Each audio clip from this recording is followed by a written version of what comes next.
Before we enter this episode is sponsored by Blindime, short for Blind Diamond. It represents the broken and the dream chasers. Blindime is the periods when we become blind during the tough times, unable to see outside the struggle.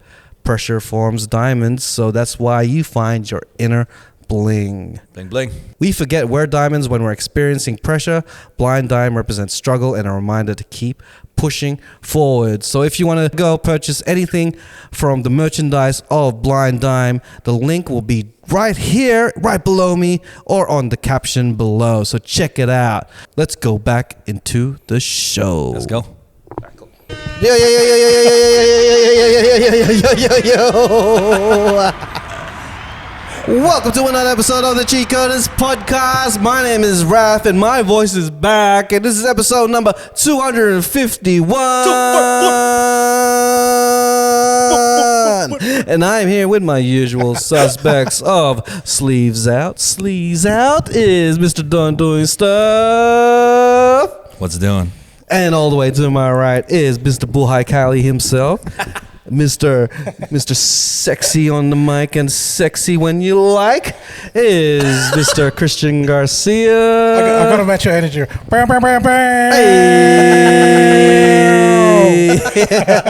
And we are here at Common House Studios representing the Cheatcoders podcast, and we are here for you on your weekly dose of Filipino content, creative content, entertainment content, things that make you laugh and things that make you go, not knackers. And we're going to start off the show with a news segment. It's called the news segment. It's the news segment. The new segment. It's the new segment where you get the new.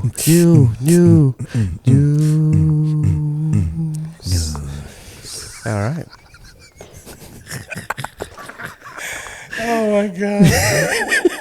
So this is the news segment where each week we're gonna deliver you some news articles or anything that's been happening in the news in the current moment of this podcast recording. So I wanted to start off with this podcast with the first news is that the OneFour Documentary has come out on Netflix and it is worldwide. We had our mate, our Ninong Eric, who is on Patreon and lives in Seattle, and when we double checked, He confirmed it for us. confirmed it. America has access to the OneFour. It's in your region. He double confirmed it for us. So in case you didn't know who OneFour is, it's a hip hop drill rap group in Sydney, Australia, based in Mount Druitt, where From the same here, place bro. where we are based from. So if you guys are curious to know our surroundings really, or what Mount Druitt is like, you can get a subtle glimpse of what it is on this documentary. So have you guys seen it? I haven't seen it. I have, yeah. So Christian's seen it, Don hasn't seen it. Basically, to me, the documentary is a accumulation of what we have been We experienced like in the last couple of years, right?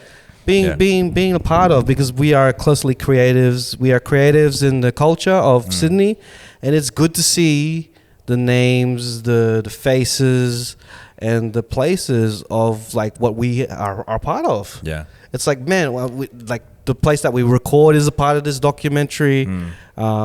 Like Street Uni, where we used to record there, is a part of the documentary. Esky, you've seen him multiple times on Cheatcoders episodes. And seeing Esky there it really brings home of like what type of work he does for the culture. Yeah, I know. I feel like I know Esky more now after watching that doco after fucking all these years that I've known him. But yeah, man, big respect to that guy, and it's not even a small bit.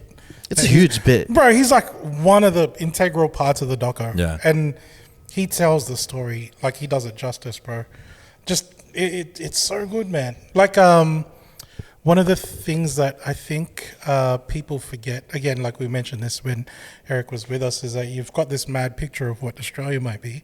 You watch this doco and it gives you a a glimpse of the way we see Australia, rather than, Lara Bingles and bloody, whatever. Like it heads more west of Sydney rather than stick to what everyone kind of sees as the tourism part of Sydney. Yeah, man. And it tells the story of this group of Polynesian guys who find street uni and discover music. Yeah. Yep. And then that's when Eski comes into the fold and then shows them the life of making music.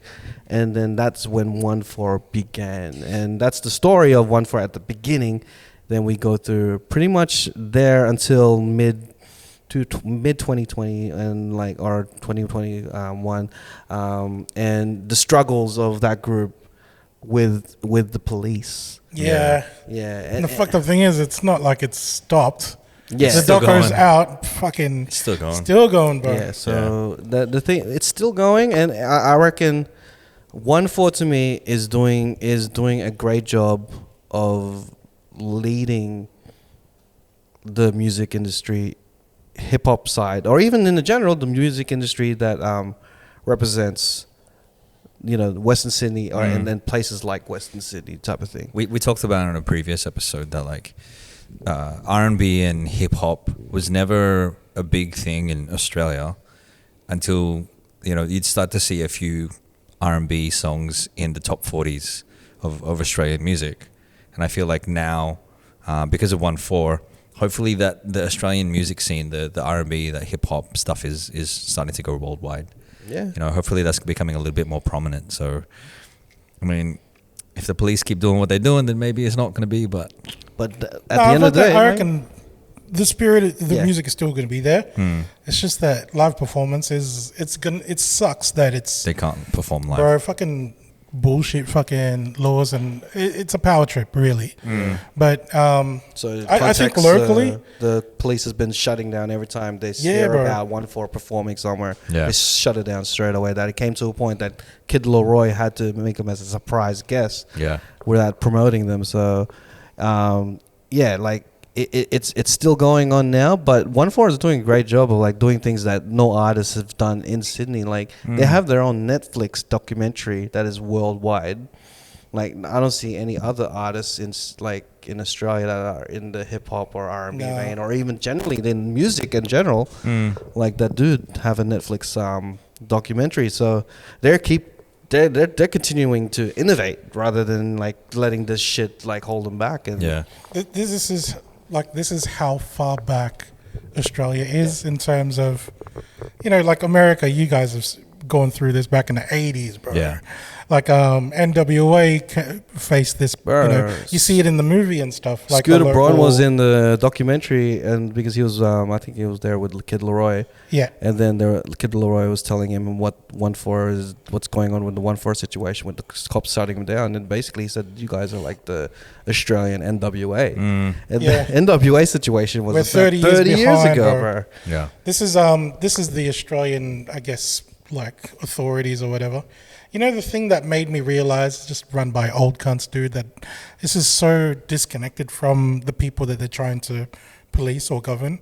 This is one that I think she's the detective or whatever, and she was saying, they're going to have a concert, and imagine if they did that, another group might come and attend the concert, and it's not like they're going to sit around and share Jaffas. I'm who the fuck chose this bitch, bro? Who the fuck is Jaffas anymore, bro? Fucking go back to the 80s, bitch.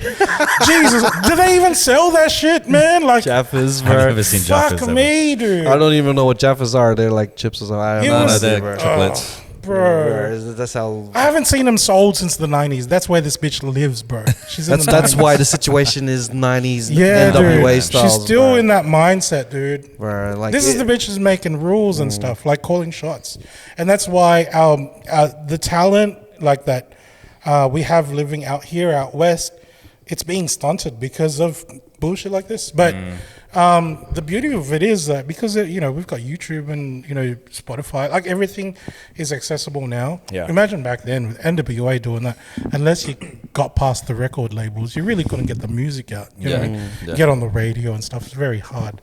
At least now, even if they didn't perform live, people still have access to their music. So Like the kids now that do have the talent, even if they're going through shit, they can still listen to it and go, fuck, if these boys can do it, fucking why can't I? Yeah. Because legit, someone said like, these people that live across the road did that shit. And they legit live They live down the road, bro. Like, and the whole thing with the, like, because I think it was 24 Karat Kev, who was on the documentary, he mentioned that other artists are actually going out there, being inspired by OneFour, getting the gigs that OneFour can't get, and eating, like, getting the money that, like, piece of the pie that pretty much OneFour created, and OneFour can't touch it. You know, like, it's a crazy thing that they just target like that one group, and like nothing like happens when it comes to the others. It's just like it's just purposely targeted OneFour. And not getting them gigs, but they're the ones who created the foundation of what music is today, type of thing. So we always talk about like representation, and like for us growing up, there wasn't a lot of people like us on TV. It was unheard of, bro. It wasn't unheard of. Hip hop artists from the West, that made it out. Right, exactly. Like, and then now they're global. You know, people around the world would be able to see that documentary and hear their music and know who they are, and that's inspiring to all the people that live out this way.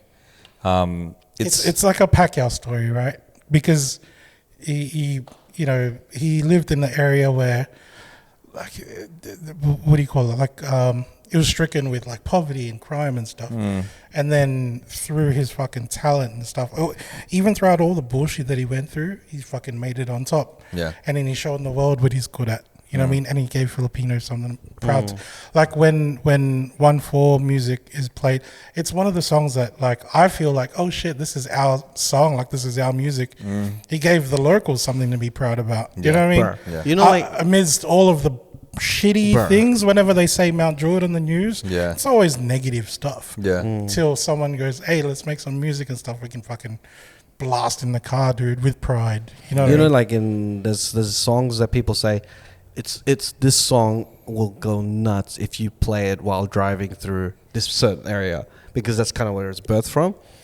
Like I could never experience that until I like go overseas and experience it. But like when it comes to playing Spot the Difference by OneFour, going through Mount Druitt, it's a different feeling, bro. It's like To Live and Die in LA, pride, bro. Like playing To Live and Die in LA, blasting that in LA. That's how it's that. Which I got to do, but I mean, I'm not from LA, but it feels like, man, you're really a part of the fucking locals, bro. You can, you feel almost like that's part of the culture. It is a trip. I remember hearing like the towns that we grew up in their lyrics, and I'm just like, whoa, like what? This is now music that people hear all over the world. And now this documentary is showing Mount Druitt to the world type of thing in a different way. And I'm like, okay. Because people around the world's not going to know what, like, most of our listeners, because you guys are in North America, but like, you won't know where Mount Druitt is. I mean, but if you see this documentary, you'll kind of know now. You'll probably know like maybe you'll be like, oh, the only places I know in Australia is Sydney, Melbourne, and Mount Druitt. You're always thinking Bondi Beach, Upper House, fucking koalas. I mean, also if you watch all in that order, any of the Beanie content, you'll probably get to know Rudy Hill as well. So bro, that's shades, man. Just next door from Mount Druitt. So we're bringing Sydney to you guys. So and hopefully the documentary gives you more of an idea of the scene that's going on here. And to be honest, like the more the police push, I think this adds more to the legacy of OneFour. Because like, of course, every friggin' person with a legacy has to overcome some sort of obstacle, no matter how huge it is. And you know, you're just adding to the story of OneFour, and then when it's all said and done with the group and stuff, they're gonna look back and be like, these guys persevered through all this bullshit. And like this documentary is only the starting point. This is only chapter 1, bro. They only got, it's a different appreciation to the music. And just again, I'm so proud of fucking Esky, dude. Not just for being in a fucking Netflix doco, but just what he does in general, bro. I think it takes a lot to, I don't know, throw yourself into something you believe in, and I mean it's that's his it's like work. A passion thing, right? So it's really like we always joke around about like Philos being nurses and shit, but essentially nursing is to look after other people, and it's exactly what Eski's doing. Like he's looking after like youths and stuff. That, Yeah. you know, He's always been about shitty childhood. He's always been about the community, and Yeah, like, man. he's managed to make that his So job. He's the OG Philo, right? Hey, Yeah. He's the real nurse. bro. That guy's an RN. He just, Bro, you know, Eski, no matter what anyone says, I always tell people like Eski, he's the one who discovered OneFour. That's what I tell people, bro. Like, you know, it's guy right here. I know it's straight uni that they went to, but you're the one that guided them to the studio. You know what I mean? yeah. Bro, like it could have been anyone else. You know, it could have. It probably wouldn't have worked with anyone else, but you did your thing, and it worked. Mm. And yeah, so that was the documentary of OneFour Against All Odds. Please check it out. It's on Netflix. on Netflix everywhere in the world. So That's OneFour, ONEFFOUR. Spelled out, yeah. Against all odds. So check Yeah. that out. All right.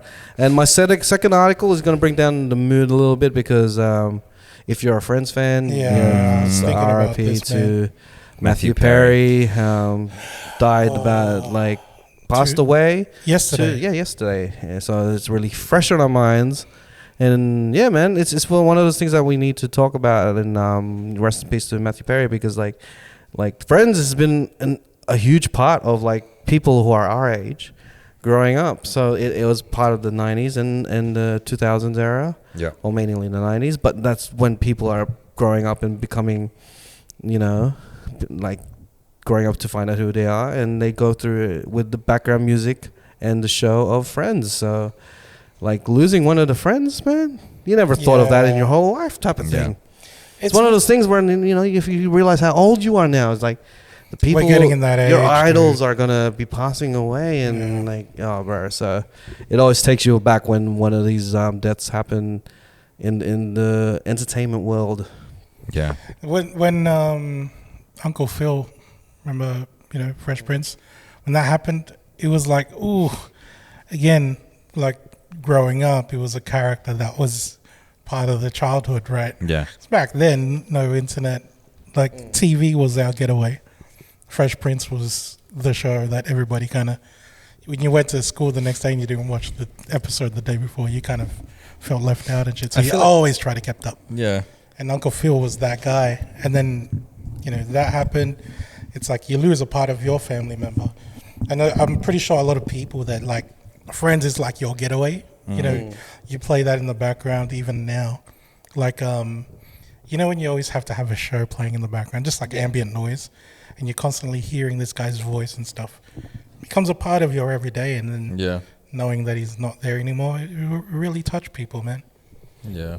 I think James Rocker was saying like he was him, like he I saw his post too. He was like, you don't really realize until like how much like a character, a TV character, means something to someone until, you know, this thing happens. Because like you said, they become part of your routine and in effect become part of your life. Yeah, there's something's right. taken away from you when you hear this news, bro. Yeah. Yeah, it changes because like knowing these news, it changes how you look at the show as well. You know, like you'd be looking, like now watching Friends. If you watch Friends knowing the news now, you'd be looking back at it in a very bittersweet way. Like you're like, oh, look at all these memories that we have, type of thing. Before you would just be watching Friends just for watching, because Friends, you know, is something that we can just stick on the TV now. And then now you'd be like, oh man, we actually lost one of these friends. It's like, why couldn't they take Jada? Just kidding.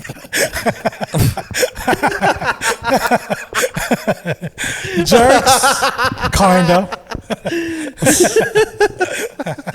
Well, yeah, bro. Like, yeah, man. It's just one of those things, man. I'm just like, Did you guys watched Friends? Yeah, well, back then, like when it was. Yeah, I was watching it back then when it was on its like peak type of thing. But then it was like prime my time. sisters would watch it. It's like it's one of those shows you can watch it over and over again. Yeah. And it carries on to like nowadays because of the streaming era.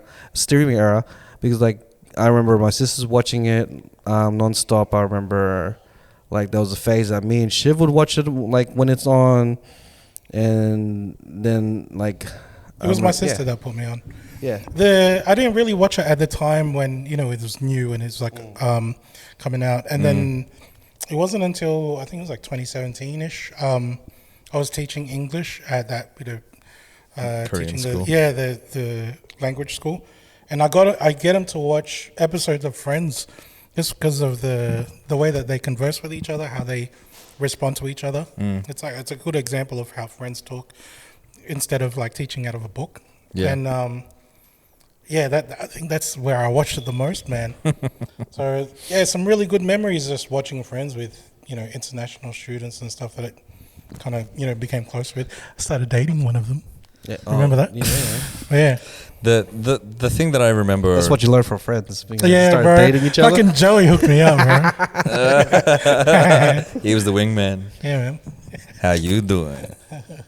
The thing that I remember was like a lot of his lines, or he would try to improvise a lot in the sitcom, and a lot of it like they kept in the show. Yeah. And like watching those the things and him just riffing on things, I feel like that's built on some of our humor as well, like that's become a part of it, because we just like throw in a random comment or like a random riff on something, and that's because that's what we've seen in sitcoms as well. Yeah, bro.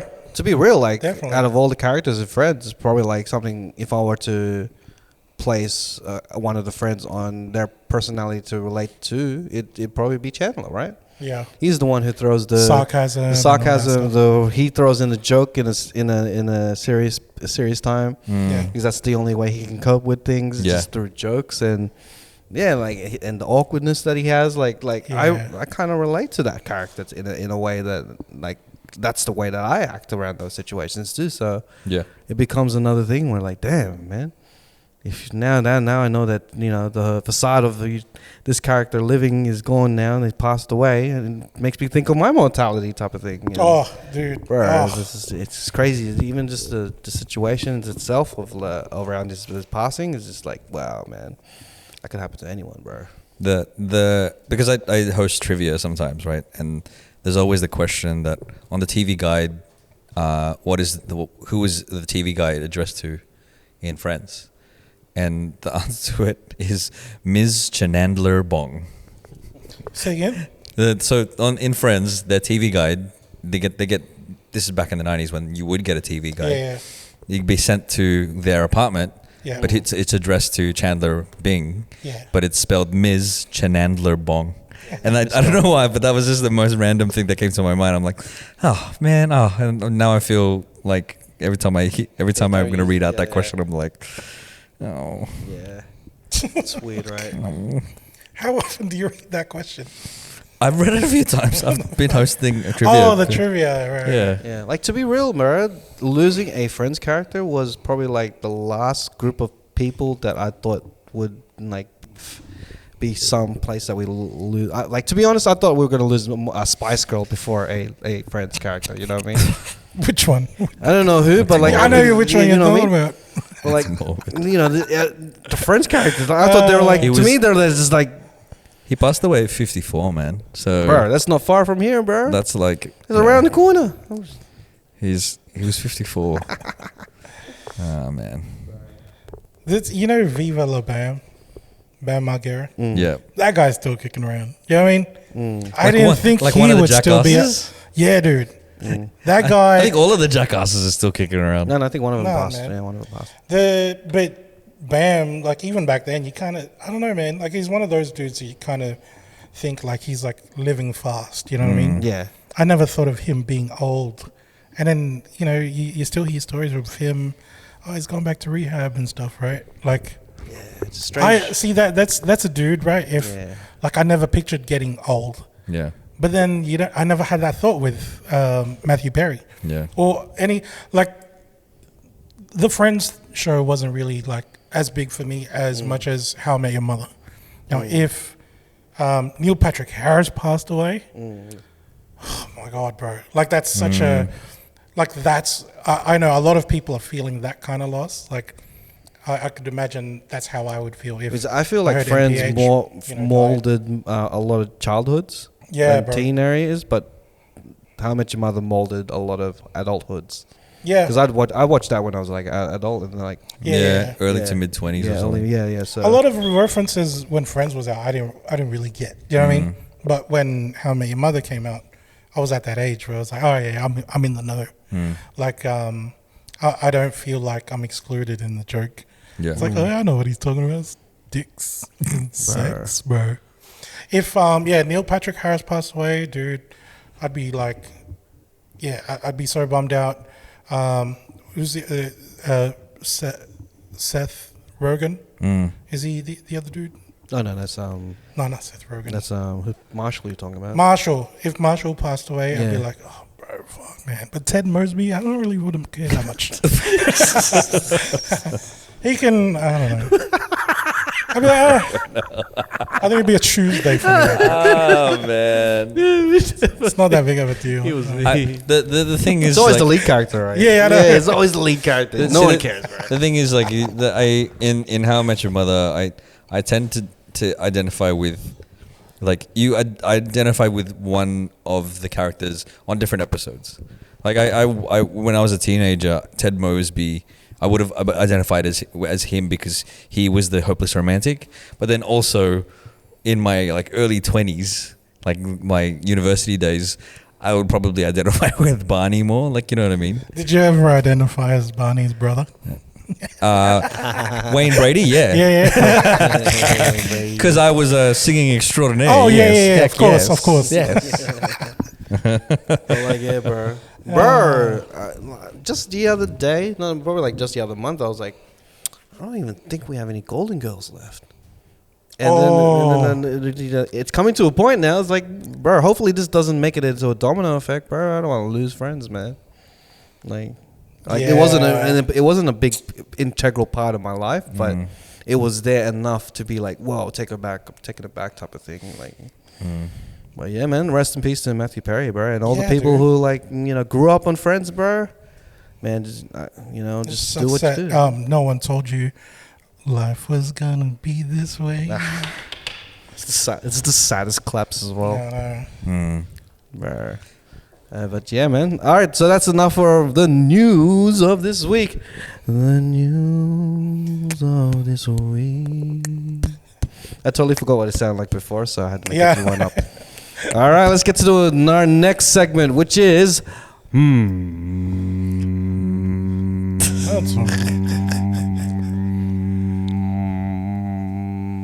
That's interesting. That's interesting. That's such a long hold too. I know that this episode is probably going to come out after Halloween, but I prepared this stuff before we go to this. It's good to look back, at the Halloween times, Halloween times, Halloween. And I was thinking, because we talk about the Filipino folklore and the Filipino superstitions and things like that.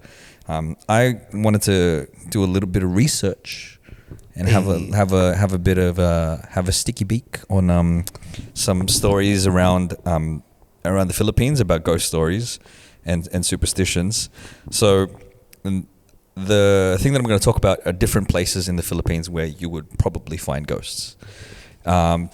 There's a massive list, and I think pretty much everywhere in the Philippines, you'd go there and there'd be ghosts. There'd be ghost stories. I feel like that's the reason why Garcia's story about the aswang in the bus kind of blew up, because people relate to that shit. Yeah. Yeah. At one point or another, someone's heard something similar. Yeah. Yeah. So okay, the first place that I'm talking about is, so there are two mountains. So there's a place called Mount Banahaw, and that's called the Holy Mountain. But right next to it is a mountain called Mount San Cristobal, and it's considered the Devil's Mountain. And if you think about the suicide forest in Japan, it's similar to that, because there's so many. So these two mountains are dormant volcanoes. Yeah. And like this one Devil's Mountain, the Mount San Cristobal, there are stories of hikers going missing every year. So they don't necessarily go there to unalive themselves. No. It's people going missing. People go missing. So one of the stories that I'd read was someone who was living near Mount San Cristobal. Him and his dad were in one of the local shops, and then some American hikers went to the area, and they're like, "Hey, what's the best place for us to get to the top of the mountain?" And the dad's like, you don't go to the top of a mountain. You don't go there because that's bad shit will happen. Anyway, apparently the story went that the hikers made their way up, maybe halfway up the mountain, and they camped just near off like a edge of a cliff. They're sitting on the edge of the cliff, with their legs hanging off the cliff, and they're just enjoying the scenery. Yeah. And then one of them felt like a pair of hands grabbed their legs and they yanked them down off the cliff. Yeah. And the other one as well, the two people hanging off the thing, they fell down. The last person, so the three of them, the last person got lost in the forest. So he was trying to make his way down the forest, but every time he was walking down, it just seemed like he was ending up back in the same place. So as if the forest wouldn't let him out. Yeah. He eventually found his way out. There was like newspaper article and everything. They found one of the hikers fallen at the end of the cliff, and the other person they never found again. And you hear a lot of those stories. There is a website that tells you like, yeah, you can go hiking here, but like they encourage you not. I like to try and debunk stories. Whenever, you hear these stories, right? It's always like some mad explanation, but this is like... Just try not to be racist. I know. I try to... Yeah. Let's refer to them as tourists. Yeah. So it's just... unprepared Tourists. So they came to the country and saw dense forest, like tropical dense forest. He goes, you know what? I've gone hiking before. I can go traverse that. Yeah. And it's like, yeah, I've got a water bottle. It's all right. You don't have to tell me. Good old Mel Franklin's I've got a 600 ml bottle on me, Got baby. my hiking boots, got my hiking sticks. Yeah, man. Everything I've got is from Kathmandu. See this North Face jacket? I'm prepared for this, baby. Show me the top of that mountain. North Face, bro. I can afford to walk this track, bro. Yeah, it's probably that, but like, yeah, they got a website that you can. Is it called Crispy Pata? What? Because that's the creepy pasta of Crispy pata. Creepy I like pata. it. Creepy pata. I love that freaking video of that chick calling. It's like, oh, it's crispy. It's crispy, huh? No, hindi creepy. Hindi crispy, creepy. It's upset. So it's like, yeah, K-C. Yeah, he started with a K. Oh my god. So okay, that's one place. I've never been to that area in Mount San Cristobal, but the place that I have been to, and Garcia, you've been here too, Intramuros. Yeah. Fort Santiago. Yeah. So during World War II, Fort Santiago was captured by the Japanese, and then in 1945, the Filipino and U.S. forces liberated Manila, and with that, they recaptured Fort Santiago, and it's this fort in Intramuros, which is the walled city near Manila. And what they found there after the battle was 600 corpses. Fucked up, man. In the fort, in the dungeons, and also in like the storage rooms and stuff like that. You can walk through there too. Yeah. So apparently it was it's like a massive, like basically a basement that they dug out. Yeah. They used to keep all of the ammo and all that stuff there, but whenever it rained, you know how Philippines in rain, all of that ammo gets fucking flooded. So they built a building next to it to keep all of that stuff. That area became like empty, and then they threw all those prisoners in there. Yeah. And basically just fucking left them die. Yeah. Dude, the tour will walk you through, like you're allowed to walk through there.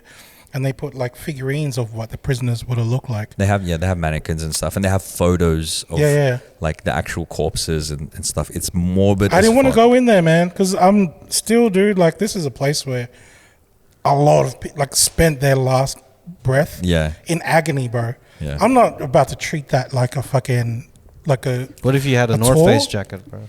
Then if I had a 600 ml bottle of Mount Franklin. Maybe Fiji water, and some Kathmandu and they say hiking shoes.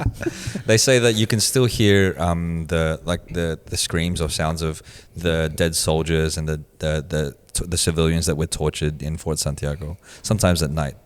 And I remember because there are statues of I guess soldiers and things around peppered around Yeah, Intramuros and Fort Santiago. I was walking and there was one just in a corner, and I freaked myself out because I was walking like, oh shit, there's somebody sitting there, and I'm like, it freaked me out, man. Like people go in there, and it's like again, it's like a tourist thing. And if you go there, I'm not judging you, dude. It's just I couldn't fucking do it. No, it's like me. Like if I went to go to the cemetery, right? I'm not stepping on people's graves, on purpose. Like I'm walking around it. You know what I mean? It's like that. It is such a morbid experience, and because I went in there to do I did a tour, went into the thing, and Don't worry, Garcia's not judging you. just like even Unbelievable. even when we went to the National Museum, there's one section of the gallery where it depicts the torture and what the Japanese did in Manila. And it is like just it's such a I don't even know how to describe the feeling. Depressing is not the word for it. It's just like I don't even understand. It's fucking terror. I can't imagine what people would have gone through. Like my Lola has described to me walking to Baguio and seeing dead bodies on the road, but like I can't imagine. I can't fathom that. You know what I mean? And it's crazy. Like an old school hatred, bro. Yeah. That's why your Lola didn't watch Pokemon. Yeah, she was like, "What are you playing that Pokemon for?" Yeah, no. If I had that mindset, bro, fuck these animals. It's could say their names. All right, so the next place that I want to talk about is fuck these Pikachus. I got next place I want to talk about is near Makati, which is about maybe 45 minutes to an hour from Makati. It is in Alabang, the Star Mall in Alabang. Oh yeah. And is this an operating mall? Yeah. Well, I think it's like full operation and everything. Like, it's still open. Yeah, it's still open. It's it's operational, from what I understand. But it was built apparently on a former Alabang cemetery. It's like a cemetery. It's probably the worst planning decision that you would ever make in your life. They've never seen Poltergeist at all, bro. Obviously, Poltergeist wasn't in their minds. My mind is going through. I don't know if this was disrespectful, but it's like if you're getting haunted, it's like moo party. Ooh, buddy. Get out, buddy. Oh, this is terrible. I feel bad. Oh man, but yeah, one of the ghost stories. There's lots of ghost stories there. Apparently, the theater, like the cinema there, you go there and there'd be ghosts watching cinema as well. There was one story of a lady who went to go watch a movie, and she thought that the theater, the cinema was full, but when the lights turned on, because it just felt like there was lots of people, dimly lit, can't really see anybody. You can just kind of see silhouettes. When the lights turned on, there were just a handful of people in the cinema. And she was like, holy shit. And on the other side of the other world, they're like, fuck, I was going to watch this movie. Yeah. This motherfucker had to turn on the lights. End, man? It's just the... Dane's party. It's just the ghosts trying to enjoy a movie. That's all it is. Ghosts are in the other underworld. It's like, turn off the light. Turn off the light.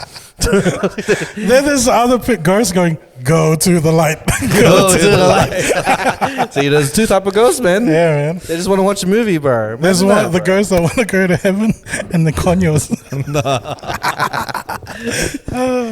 They just want to hang out at the Starbs. At the Starbs. I think there is a Starbs in Alabang Normal. The only one is just a coffee, bro. Of course, man. There was one story that a security guard told where he saw a group of people dressed in Barong Tagalog. Yeah. And they walked in as a group of them. He's like, oh, they're probably like wedding guests or something like that. They walked in and he noticed them. He remembered them because they were dressed so nicely. But then when it came to time to close the mall, he didn't see them leave. And so he went looking for them. They were never there. He just ended up closing the mall. And what I figure, trying to debunk it as well. Yeah. They probably went there and they were like, "Oh, we're probably overdressed." They bought clothes and then they changed. And then they walked and out. then they walked out. Yeah, they did come from a wedding. Yeah. They're like, "Fuck, we need Bro, some." they did what I did at that Indian wedding, bro. Yeah. They look around. I was like, bro, no one's wearing the same thing I'm wearing, bro. Just Yeah. take off the jacket. Let me get some North Face jackets. Where can we go hiking, sir? All right. So the final place that I want to talk about is away from Manila. It is San Juanico Bridge, or is the longest bridge, or one of the longest bridges that connects two islands in the Philippines. It connects Leyte and Samar. It links Tacloban and Santa Rita in Samar. So, and it's said that it's one of the biggest tourist attractions. It's one of those things like similar to Harbour Bridge, where it lights up. They light it up, and it just brings more economy to the cities because it connects the two cities. Yeah, it makes money for them. But the legend of this bridge goes that the person who was in charge of building this bridge, they sought out help from. Basically, there was a superstitious person. And they sought out help from Ghosts. They sought out help from aswangs. No. So they sought out help. Made a deal Yeah. with the devil. Similar. Literally. Made a deal with the demonio. So similar. They went to see Be an Manghul. unborn baby in this How do I bridge will say be this? built. Manghuhula, Yeah. which is basically a fortune teller. Yeah. And the fortune teller said that. Hula teller. Yeah, hula teller. Or someone that does hula hoops really well.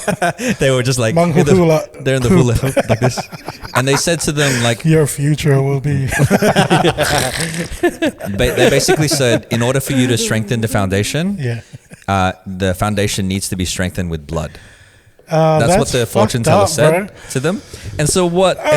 This is so dumb, dude. He's not a fucking engineer. He's not a civil engineer, bro. I can even believe in engineering and go to a fortune teller. Yeah, I And- know. That And doesn't make so- sense to me, bro. because There's some science to this engineering shit. superstition, right?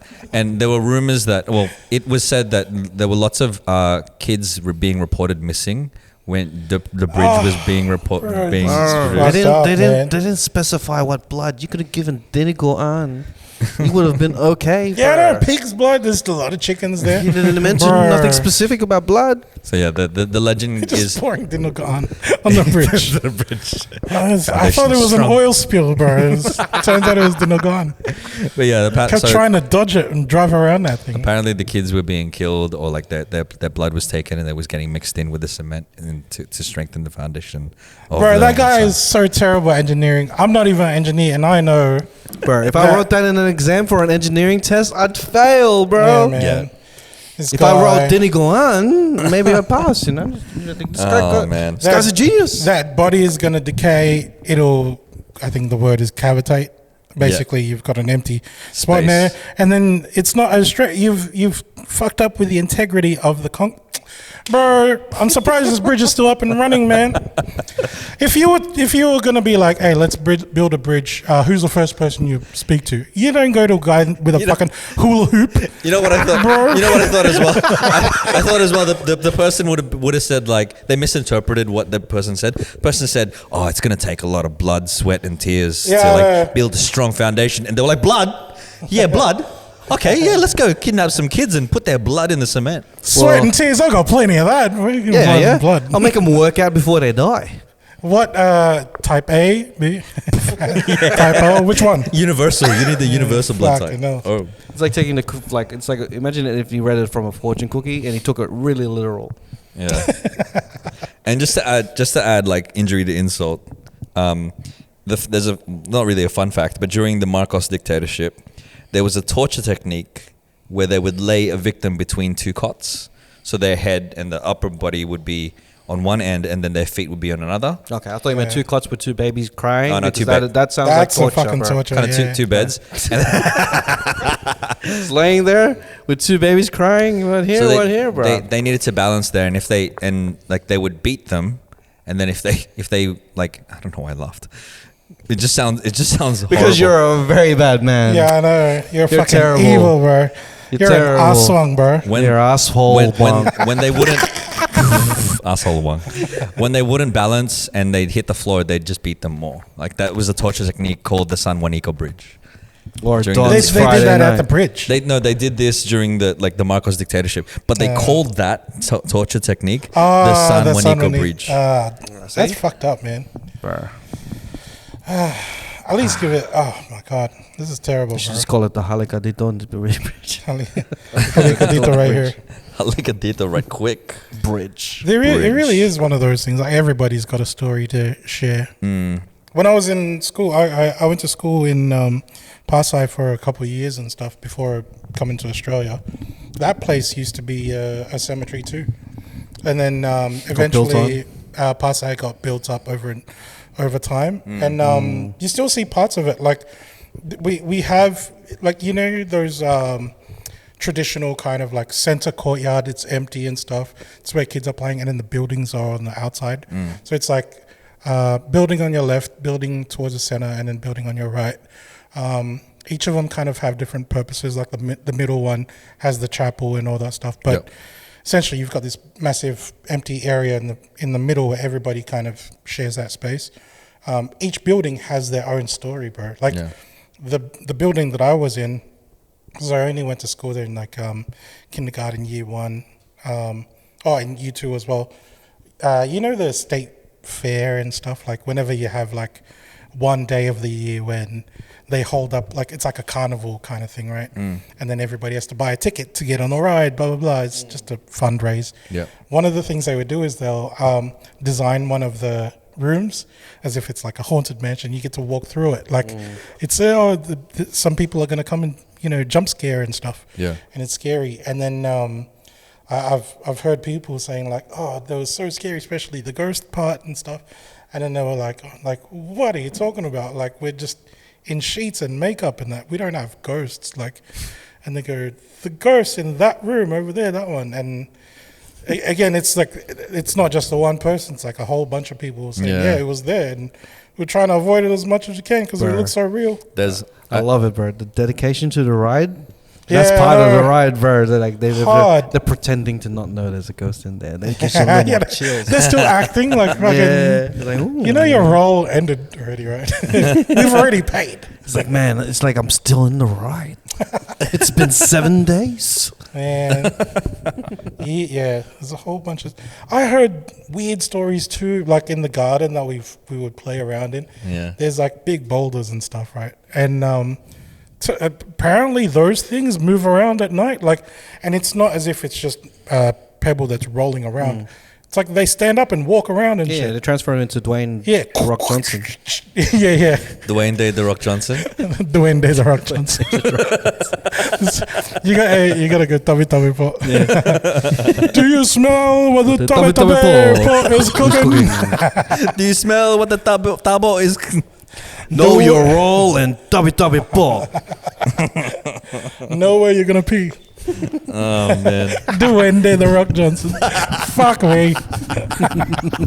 All right, let's wrap that up for that was interesting. That was interesting. And since we're in the vibe of Halloween, I think the next few segments are going to be based on, you know, the Halloween. mythical creatures and Halloween of the Philippines. Halloween. We are going into jukeboxing. Jukeboxing. Jukeboxing. Who's gonna win? Between these three in the jukeboxing. I'm trying to genre bend my stretch. You know? Which genre was that? That was supposed to be rock. So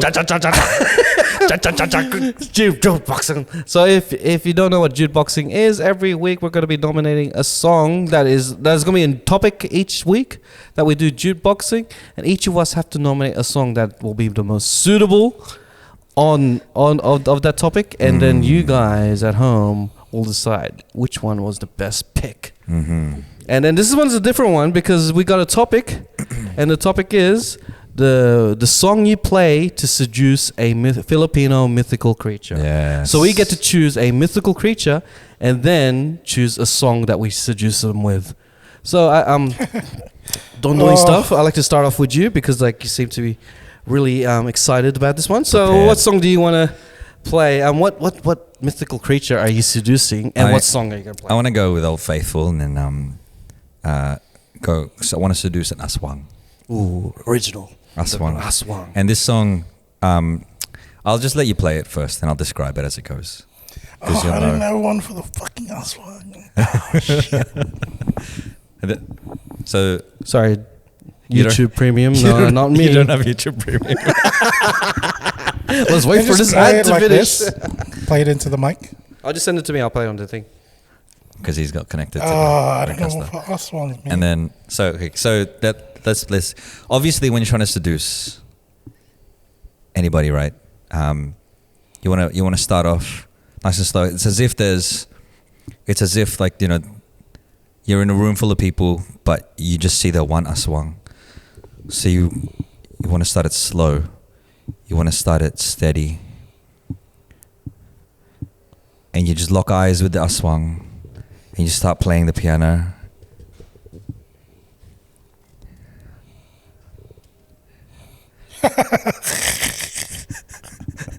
She's a mean and hungry type.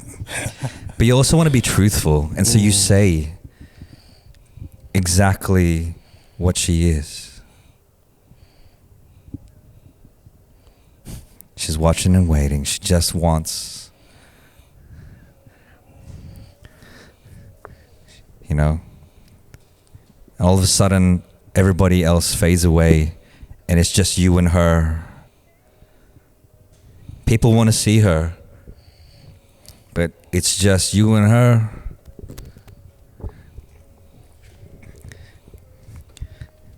You can't tame her, no.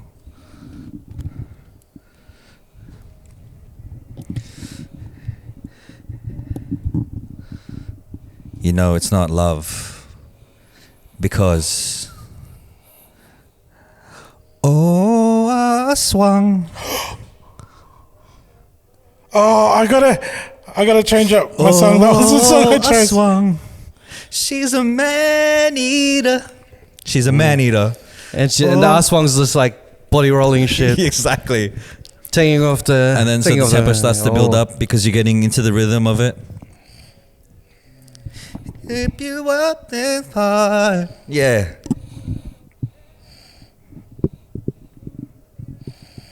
But the beast is in the heart.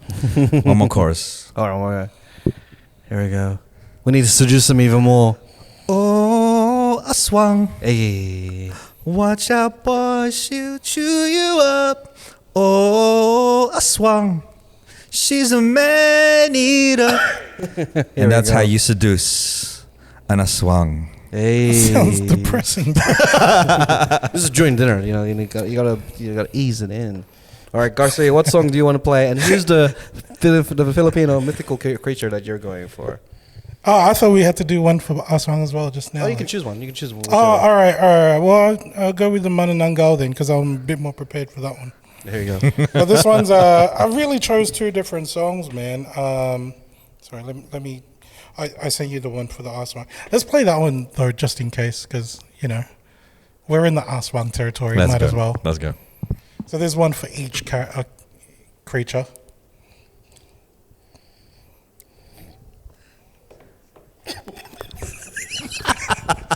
Ass like that. Doing, doing, doing.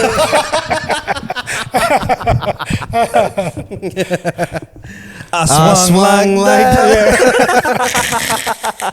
All right, what song do you want to play to them? You chose the Manananggal? I never seen an aswang Yeah. like that. Okay, this one is my. It's great. I'm thinking this is the song that I would play if I was to go on a date with a Manananggal. And she was, you know, she's doing her half body thing and we're holding hands, she's flying, floating, and I'm walking and shit. And yeah, this is the song that would be playing. Like if that was the setting for a video clip, Yeah. like the song that we're playing would be this song here. Bro. I hate you, bro. You took my song, bro. Oh, did you choose one? Took my song. Now I got to freestyle the rest. I hate you, bro. So forever. Slow walking and or slow flying and shit. Oh, shit. This Spice Girls song. Yeah, bro. Man. It's romantic, bro. Don't be. So you're holding hands with stranger. her. Yeah, Holding hands with the Manananggal. with her balahuibo hands. But then you're realizing you're like, I wanna be with all of you. Yeah, exactly. Not just the half, the Yeah. top Yeah. half, because I just It's want not you. as I want fun. you to Because you can't do the two without the top become and the bottom. one. Yeah. So I need some love. See, I've never had love like that Yes, from a yeah. Manananggal. Exactly.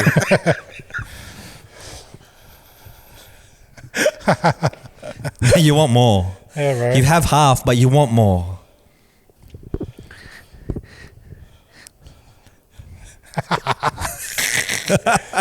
Yeah, that's I don't know what my. song you did. Oh man, two become one. I had a. Because she was hot, now you want her to be whole. bro, yeah, that's it, man. We want to love all of you, not just half. So, since my song was taken, I am gonna go somewhere different. And then, actually, okay, this is alley-oop, bro. I already discovered. No, okay. All right, so I'm gonna play the song.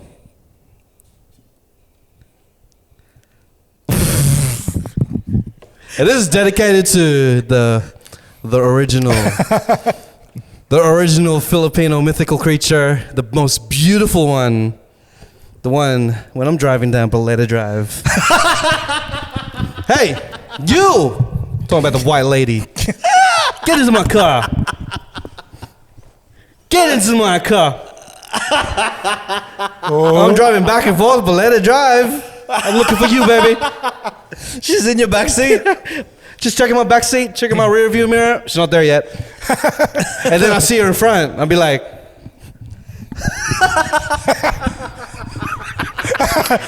who's that lady? Who's that woman? Like going through my door. Yeah. I look at the rear view mirror and I see her right there, giving me a wink and shit. All right, let's do this.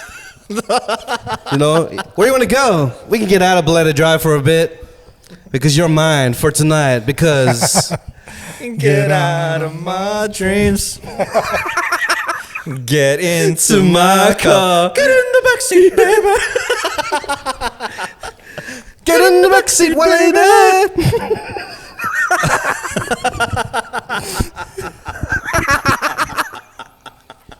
This is a seduction song. Oh man, that's great. Get bro. into my car. Oh, bro. That was only meant to be, bro. The one and only Billy Ocean knows how to seduce the white lady. All right. It fits so well as well. Ooh, white lady. Standing on the road.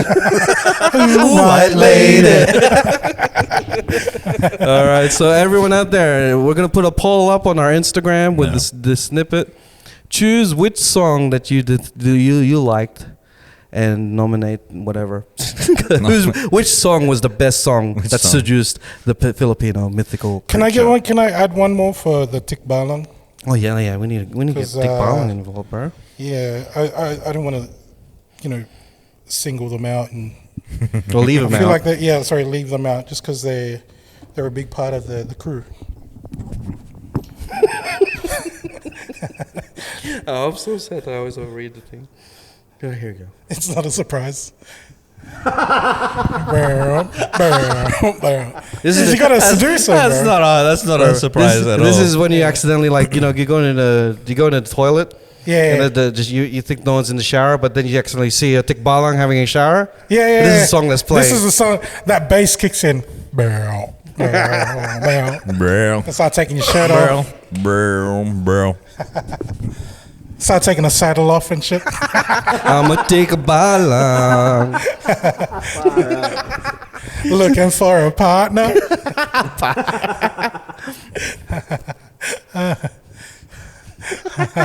You have to do the sexy Oh no! You gotta hit your head in that thing. I don't know why this is sexy, but this is stripper. You gotta bonk your head first, though. It's like, oh man, I'm out of my senses for this one. Oh, there goes my inhibitions. There goes my self-awareness. Bro, pick which song was the most suitable for the right Filipino mythical creature, or if you have your own song, let us know. We're not gonna play it anymore. But I had one for Ghost and Mumu. It's, Keith Sweat's Nobody. Who can work it like me? Nobody. Because they got no bodies. All right. I was gonna put one for the Capre, but it's just Afro Man's because I got. Yeah, because I got her. Wait, it's the dude. It's not sexy though. You gotta try and fuck him. So Keith Sweat, Genuine. Oh man! All right, so let's go back to our news segment. Not our news segment. It's the wild thought of the week. Oh, okay. Wow. It was a good segue there because we kind of started talking about strippers already. Here we go. The dances and stuff. No, I was pondering this for our 250 episode. Excuse me, because I was thinking I joined you guys like 2.5 years ago. And it makes you kind of wonder makes me kind of wonder what life would be like had I not, joined you guys with the podcasting thing. Yeah.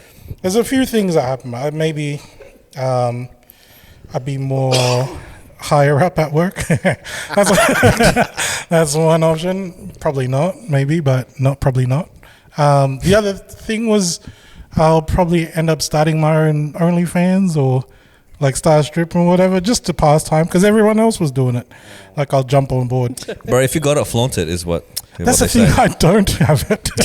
That's why I don't flaunt it. Bro, I think now's the time to make an account and make some bank out of the Cheatcoders. Oh, the Cheatcoders does have an OnlyFans account. We do too. I don't think anyone subscribes. Yeah. We're gonna start taking a photo of our feet. Yeah, I want to take a photo of the back of my knees and shit. Yeah, man. I know some freaky motherfuckers want to. For some reason, every time I play basketball, my toe gets jammed and it gets like a black nail. So I'm gonna do a feet before basketball, fucking bruised nail, and after basketball. Is that because you're wearing chinelas while you're playing basketball? It's either bad shoes or chinelas. So I always jam my toes. It's all, shout outs to people who have feet. Go. But yeah, shout outs to the people who have feet.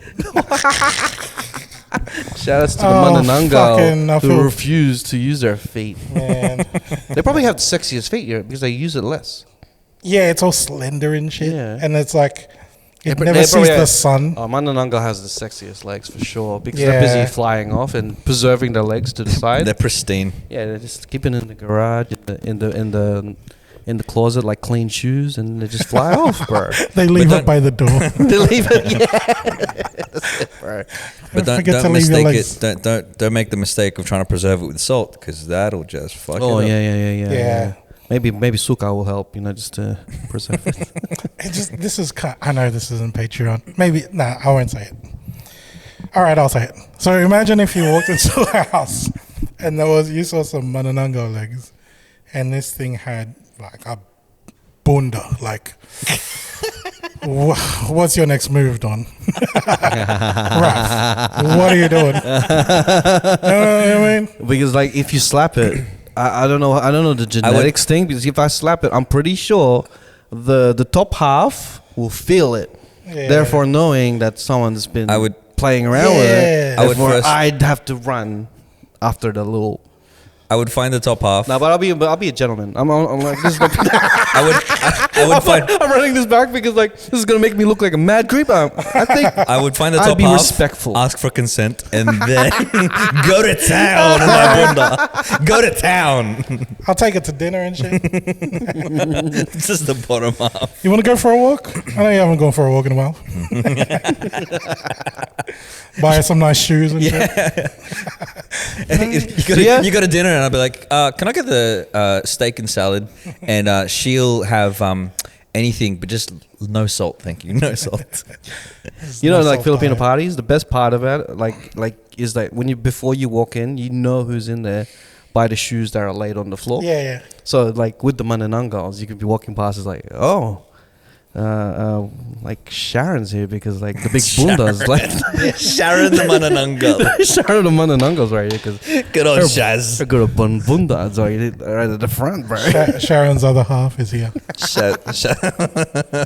Bro, this is the thing. Like, if I'm already I'm going into that mode. If I matched with the bottom half of a Manananggal on Bumble, I'm just saying straight up, like, let's go to the shopping mall. Let's get you some pedicure and shit. You know what I mean? Maybe go for a walk and stuff. Yeah. Maybe Foot massage. Like, I don't know, get her some nice shoes, bro. Like, let's go shopping and you know,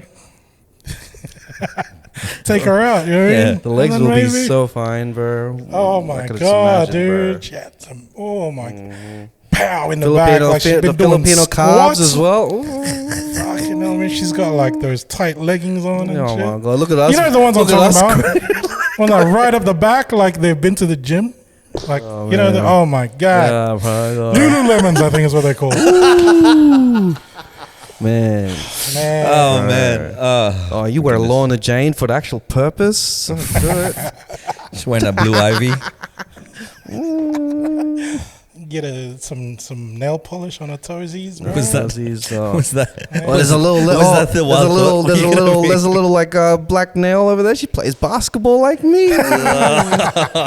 Bro, she does, man. I'll get her some Jordans, dude. Yeah. Well, let's take her Manananggal out. definitely plays basketball with those wings, bro. Yeah, I know. Dunk it over. Fucking She's doing this, and the half is like disconnecting. It's like if Jordan was a Manananggal, the logo would be half. yeah. It'll be half.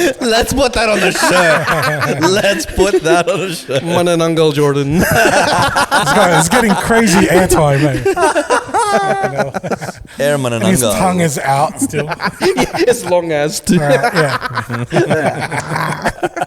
I'm drafting up that right now. Oh, bro. You're welcome. MJ, the M stands for Manananggal. Manananggal Jordan. No, the whole fuck. What was I talking about? Oh yeah, the OnlyFans and OnlyFans. stripping thing. No, I just figured. You know when people, because you have to come up with a name, like the way that Eric asked is like, where did the Cheatcoders name come from? And it took you like a few days to think of that, right? Here we go. Like when you start up an account, you kind of want to tell something a bit about you too. You know, you want to be creative about the name and stuff. I'm thinking, like, I want people to know I'm Filipino, you know what I mean? Yeah. So I was thinking, like, what kind of Filipino stripper names would be there to distinctly tell them that you're about that, you know, but at the same time, you're Filipino as well. There we go. So, yeah. You were going to get into the business, Don. Did you have any names lined up for... If I was gonna be like a stripper, Yeah. Manila Bay. BAE? BAE. That's a fucking good one. Right? Putting that on my list right now. Oh my god. But Manila yeah, Bay. this one. Fuck man, Manila Bay is pretty good, bro. Shit. Fuck. I was thinking like other ones would be Alabang Bus. The ones that I made a short list of the ones that I figured, you know, I reckon I could roll with. First one, Puto Bang Bang. Puto Bang Bang. Yeah. That's a good one. And that could be for Spanish people too. You know what I'm saying? A bit rude, but you know. The next, What'd you call me? Okay, keep going. yeah. Oh, the next one is finger trick. Instead of spirit fingers, dip that shit with my finger. You know what I'm saying? one, Everybody yeah. knows the finger trick, right? Finger trick. Yeah, it's like, oh, this guy knows how to use his fingers, bro. Because that gets you the right amount of water. Oh, does it? The right amount of wetness. The right amount of moisture. in your rice. On your Nick Canines. Is it too big or is it a big ass? In your Nick Cannon. The third one. This one's really for the Filipino Americans. Thick fillet. So for us, it's filo, or maybe I was thinking filo pastry, but For Americans, thick with 2 C's. Ooh, Of course, FILA. that's the only way to spell it. The next one, Don thought this up. Rice sexual. Rice Hey, sexual. that was from our 200, bro. Yeah. Man, you gotta slap it when it's that Slap right that shape, rice. bro. Shout outs to Kayleen. The next one, She was Big on C, that she was episode. like, Yeah. not because of anything else with slapping or anything. All right. I think she's rice sexual too. She loves rice. She loves rice. just have to say shout. Talking about slapping it out. Anyways, moving on. She was on the. Yeah, she was anyway. on the snippet. Yep. The next one is the one that Rav came up with is Hey. Cine Gangbangs. It's in a I think gangbang, that was straight pretty up, dope, bro. You know, just Gang part of bang. There's it, no bro. mucking about. No You know what mucking I'm about, bro. You know I'm a little bit tamarind flavor. Mm-hmm. But I think the winner out of the whole list was just simple, big ass. Big ass. ass. Mm-hmm. So this is very men and women can use this shit. And then too, when you when you get like all like sweaty and wet, that's when you turn into God. bro. Nick Cannon. Yeah, Nick Cannon. Nick Cannon is a bad stripper name, Stripper bro. name, yeah. I got another one. Notisha. Naughty shot. Notisha. Right, Naughty sounds like a A female. African American name. Yeah. Notisha. Unbelievable. I'd be bro. like, because like people like kare kare, branding I'd be system. more like, you know, for the ladies, like I'd be pare. Pare. Because wasn't there- because I'll be like kare, but for but Wasn't- man version. Wasn't there a particular corn star, just a thing, that was named Nautica? Oh yeah, Nautica Thorne, and she does porn as well. I didn't know she ate corn. Bro, there was like, I think she's Filipino, right? I don't know. That was because her name was Nautica. I know that there's their apparel brand. Ha, Nautica. But Nautica, and No, I- I didn't even hit, bro. I was like, whoa, bro. is she Filipino? But I think, you know, going with the food stuff, I'll be like menudo. Menudo. Because I'm a man and I'm nude and I'm And you go, oh. Oh, menudo. Menudo. Ooh. Oh. Right, you know, wait, what's his name? Ricky Martin was in Menudo. Yeah. Hey, there you go. He would have paid to watch you, bro. He would have been one of the guys going, oh, Menudo. Oh. Menudo. men nude. Menudo. Oh. Or I'll be like Tortang too long. I'm not gonna explain that one.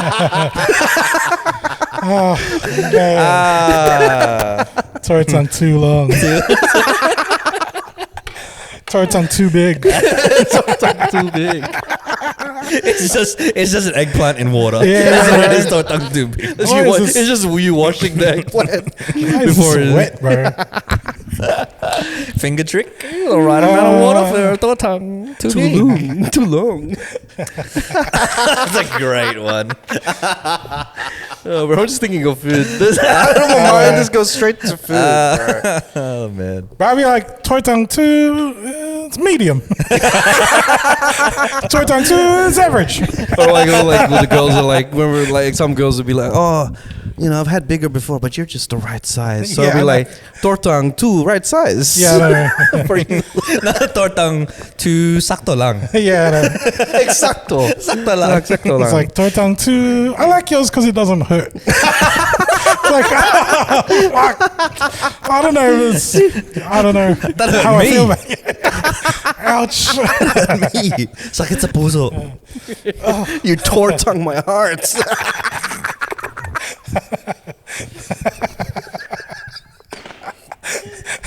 Tortang to heart, bro.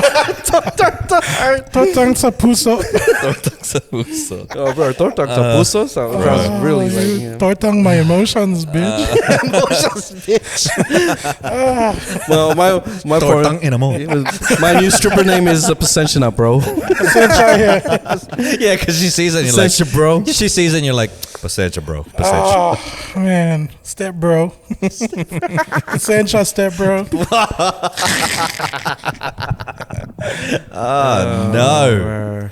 Oh, no. Okay. Man. If do you guys have any you know, stripper names or OnlyFans names that are, you know, Filipino related, let us Get know. creative with Get it. creative with it. I reckon there's a billion nice ones out there. Yeah. I mean, I'm talking about so names. many. I'm not talking about anything else. Tortang, too long. Tortang. Inamo. I love that. Sorry, you know. You know? Shit. Kind of felt like we just glossed over that one, bro. Like, let's bring it back, Don. Shit. You know. Okay, let's continue the list mode. Yeah. Because I have my list of hip hop names if they were Filipino. The Halloween edition. Spooky. List. It's all about Halloween this time. We gotta do it because like my one is all about hip hop and mixing it with Filipino mythical creatures and turning it into a new hip hop name. So let me go start off with my first one is Duende One Savage. Fucking hell. And then I've got Capre 3000, 3000. which is Andre 3000. Man, I couldn't think of any good ones, bro. I have a couple. I got Meg de Tekbalang. That's good. I like that one a lot. Not only Stallion, but you know, Tekbalang. Tikbalang. I got KR Aswang. That's good. I like that. That's my favorite. That's so good. Woo, woo. That's the sound of the buntis. Woo, woo. That's the sound of the buntis. That's the sound of the booties. That's the sound of the buntis. The sound of the buntis. Oh my god. Oh man. And then I got Is anyone else got any? I got a couple. Little Duende. That's right. Little Duende. Pit Bulahibo. Pit Bulahibo. Sounds like a drink. Yeah, it is. Capre West. Capre West. Capre West. Tyler the Kulimlim. What's a kulimlim? It means like dark and gloomy. Yeah. Bro, I got Michael Kalimlim. Michael Kulimlim. Kulimlim Shady. Will the real Kulimlim Shady please stand up? I had Nikki Manananggal. I was trying to find a good Minaj thing. Nikki Manananggal. I have Takot Shakur. Taco Shakur. That's the best. I was trying to think of one for Doja Cat, but it's Demonio Cat. No, Demonio Cat. You can't. We have to get the Demonio Cat. This isn't a fucking artist. It's Kalimlim Me Softly. Let me softly. Kulimlim me softly. That's Lauryn Hill, right? I couldn't think of like any other hip hop ones, but I have some actors and other stuff. So I'll go through the musical ones first. Nakakata Kurt Cobain. Oh my god. Tucker. Oh my god. Nakakata bro. Nakakata bro. Chong, that's scary. Chong. Nakakata. Nakakata. Hello, bro. At least with Taco Shakur, at least I kept it, you know, in its natural form. Nakakata, bro. Skirt. So the actors that I had was Selma Hayop. and of course her husband Demonio Banderas. Demonio Banderas. I had a musician. Instead of Dua Lipa, I had Bruja Lipa. I like that one. That's a good one. The only one I could think of was Childish Gambino. Yeah, that's good. Like, Childish fuck, man. Gambino. Man. I had one that wasn't scary. It was just like Tagalog, but an artist. Sabado Lingo. Weekend. The Weekend. Where I was trying to get. I was hoping that the threads would like provide some good stuff as well, but they also went the route of non-horror type of thing. Right. So like I was like, okay, we'll figure. I got another horror one. Yeah. Go. Iggy Azalea. She's a white lady.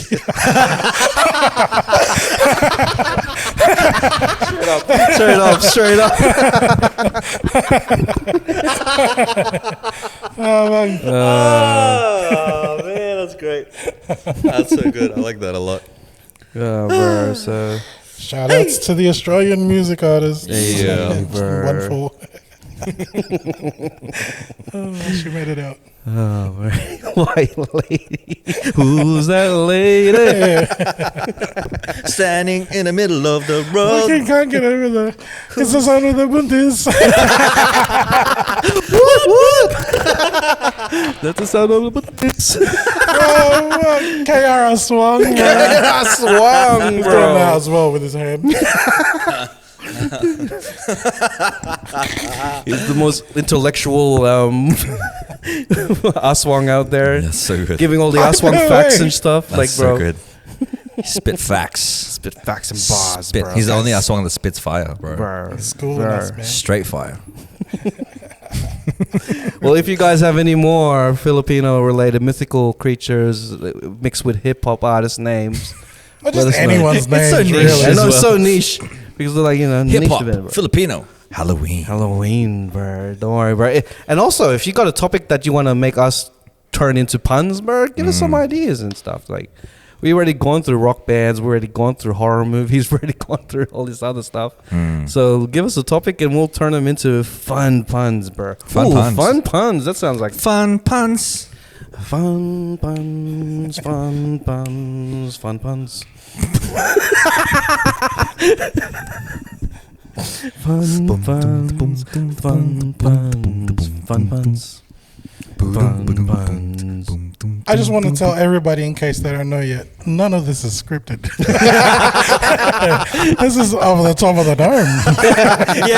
yeah. This is we totally didn't write this beforehand. This is freestyle like Drake styles, you know what I mean? Like Fun puns. fun puns, fun puns. This is not scripted at all. Welcome back to the show. We got a special guest for this segment and this segment Special. only. Special. He's been our Ninong on our Patreon. If you want to join and become a Ninong on the Patreon, just go to patreon.com/thecheatcoders Yep. and go to the Ninong Tea. And then you could join the show in this segment in the future. But this is now. We've got one of our favorite Ninongs in the world. From Seattle, wearing the Utang Clan shirt is Ninong Eric. Yo, how's it going? Hey. Kamusta? Hey, how you doing, Ninong, bro? I feel like... Mabuti. Hey, are we going to speak Tagalog now? Fuck. It's just every conversation, pasensya bro, pasensya. Pasensya, bro. Pasensya, bro. Nosebleed, bro, Konti lang. nosebleed. So, no, Let's sure. bleed. Ah, man. But like this segment Yes. is called the Ninong segment, where you can interrogate us about anything. We are an open book. Shit, you fucking use interrogate. I didn't study for this test, bro. You can ask us anything that you want because you've been such a good Ninong to us, and we will man. answer Yeah. honestly to you. So Ninong Eric, Oh, fuck. I'm sweating, dude. you Like, have 3 questions, okay? this is Three in questions? Patreon, by the way. No Just- Patreon, yeah. I know. This is no It's all good, yeah. episode. Yeah. Oh, I feel like we got it out of our system. Patreon episode. Oh yeah, Yeah, and we also pretty much- our Ninong Eric, if you want to listen to more of his thoughts and like him on the podcast, he's on the latest episode on our Patreon, Antule21. So Ninong Eric, what's your first question? What's it's on like your mind? it's like we're a genie and we're giving you 3 wishes, but we're just a Oh, yeah, podcast and you're giving you 3 questions. What's your first question? Well, one thing that came to my mind was like I was actually kind of thinking like when I first saw you guys on TikTok, how did the name like the cheat code like how did the name the Cheatcoders like kind of like came to be, like how did that come from? Because I remember listening that it was about originally it was about hip hop, but then like where did the word the Cheatcoders like kind of come from? I think it's more so because of our gaming selves. When we all grew up playing video games, and we I still play him now, man. people who still play them now, and we always consider ourselves the fun side of life because there's always the bad side of life and all that stuff. But everyone that listens to the Cheatcoders always listens to the fun stuff and gets more of the fun advice out of us, whether it be about music, whether it be about being Filipino, or whether it be about being creative. And the way we see it is that we are like cheat codes. When you go to cheat codes, when you type in cheat codes on video games, you get all the fun stuff. Like if you're playing GoldenEye, you can play like one-shot kill, or like get big golden guns and Up, down, left, and right, big heavy, heads heavy. and stuff, Yeah. just to have some fun, or even So we consider us the fun stuff in life. So when you're about to listen to the podcast, you enter a cheat code. And then we are the cheat code. We provide you with all this advice that are fun and these jokes. So Did you just make up that answer? Yeah. So That's really good, right? so short answer is they thought it was a cool name. yeah, bro. To be honest, this is gonna be something I haven't said about because like we've been asked this question a lot of times. This name took us 3 days to figure out. Because 3 days to figure out the name and then another 3 days to figure out the meaning. So it took us 6 days in total, like 3 days. Because back then it was just me and Nats on the podcast. So it was me. I think Nats was being more boss than I am. It was me suggesting names to Nats until something stuck. So like for 3 days I'll be throwing names at him. And he'd be like, nah. Can you remember any of the names you suggested? Not really. Not back then because we were very music based. It was started off music names, and then it started off like with hip hop names, and then I was like, you know what, we should use Round Circle because that's what we were using before. We could be a Round Circle podcast. I think something different. The Lady Gagos. And then but then after that with Cheatcoders, it took him a while to like.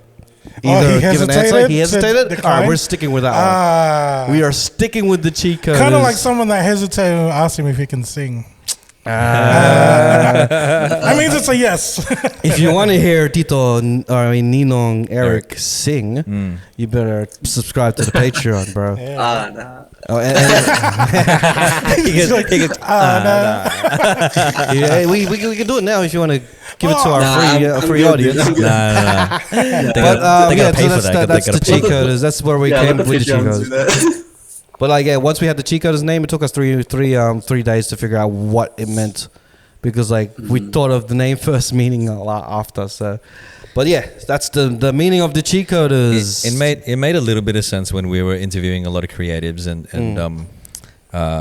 like artists, musicians, dancers, models, any of that stuff, and we were asking them what have they learned in their industry and what their experiences, and it kind of aligned with what that was doing, and then we changed what we were talking about. We pivoted because rebrand's always the brand for us, so we're always gonna evolve because I think that's the way to go with podcasts. But the name stuck. Stuck. It's it's kind of like with I reckon there's a lot of artists out there who stuck with a name, had a meaning for it, and then it just evolved into something bro, Pink started calling herself Pink because she dyed her hair pink, and then later on, but now her hair is blonde.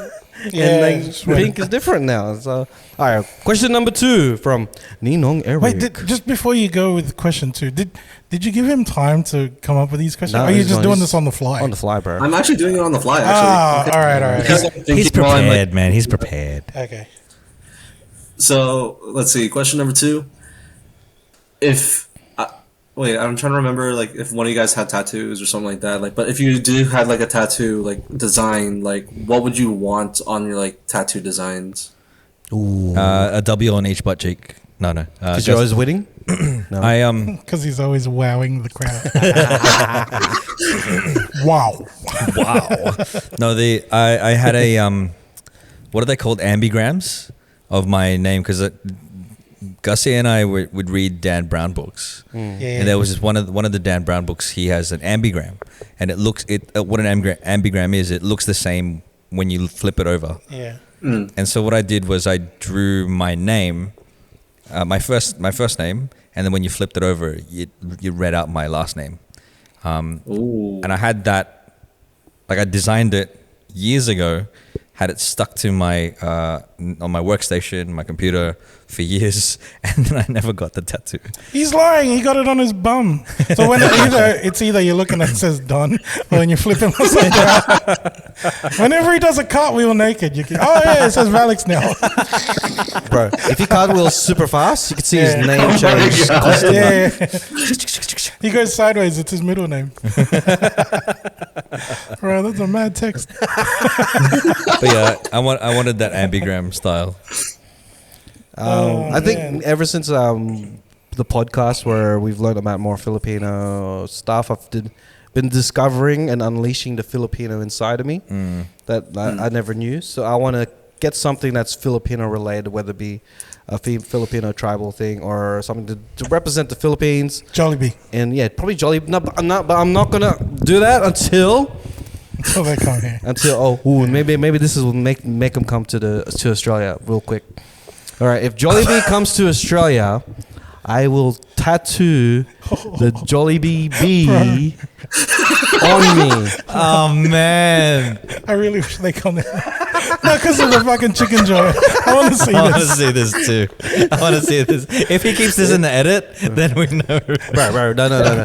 This is how confident I am that Jollibee is not coming to Oh. Australia. This is my all in, bro. Oh my god. This is You're all bro. in. If you Your maximum Jollibee bet. come to Australia, Would you really? Just to sweeten the deal, I'll go find an artist and I'll pay for it. I'll pay for the session. Legit. Yeah, all right, let's do. So it's like your whole all right. back. Why do you shake that? Let's shake the whole back. I hate when people do that. He shook my hand, and as I was shaking it, he said the whole back.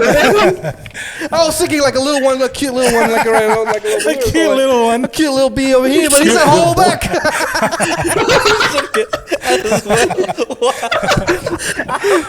I hate when people do that. You can't deal with that. All right, cool. All right. Even the small one, legit. Like legit. Oh man, I really want to see this, dude. All right, here we go. Wow. I'm not even excited about the food, bro. Now I got a lot of explaining to do with my wife. You're gonna what? I'm gonna get a tattoo over her name and then the child's name. So just so the first tattoo I get is not Jollibee. Fuck, bro. This is messed up now. Don't come here. This is how confident I am that you're not coming. Shit, bro. Oh man. I don't know if it's the lights, but I'm sweating a lot now. But yeah, I want something to. It's gonna be his wife's name, his son's name, Jollibee. on his chest. All I need in my life are these three things: my wife, my son, and Jollibee. All right. How about you? Do you have any tattoos that you want to get? I got this one, but I never really had a desire for another one. It's like it hasn't. I don't know. Like the reason I got this one is because it was. I'm pretty sure I mentioned this to you ages ago. Like growing up in a Catholic household and stuff, I'd never really. You know what I mean? Like I was always doubting the faith and stuff, and eventually, because there's always what do you got? Like is it the Eucharist? You get baptism and then communion and all that stuff. There really isn't one where I just came to the realization or just like honesty to myself that I'm not Catholic, dude. I don't really believe. So I got this tattoo done, and you guys, I think you've seen it before, or I've mentioned it before. It says "Faclere si neques operos acronta movebo," which means like translate that to English, and it's like if I can't move the heavens, then I'll shake up the underworld. And it's just the whole thing of we grew up in a youth group called YFC. All of pretty much 90% of our friends is like religious, right?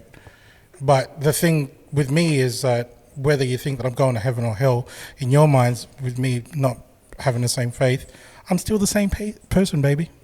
So, You know, afterlife is gonna be lit no matter what, bro. yeah, bro, it's gonna be Elo as fuck. Eli. I want to get that tattooed No on matter me, bro. what. Elo. But you have Elon's tattoos. I'm always lit, bro. It's gonna be light.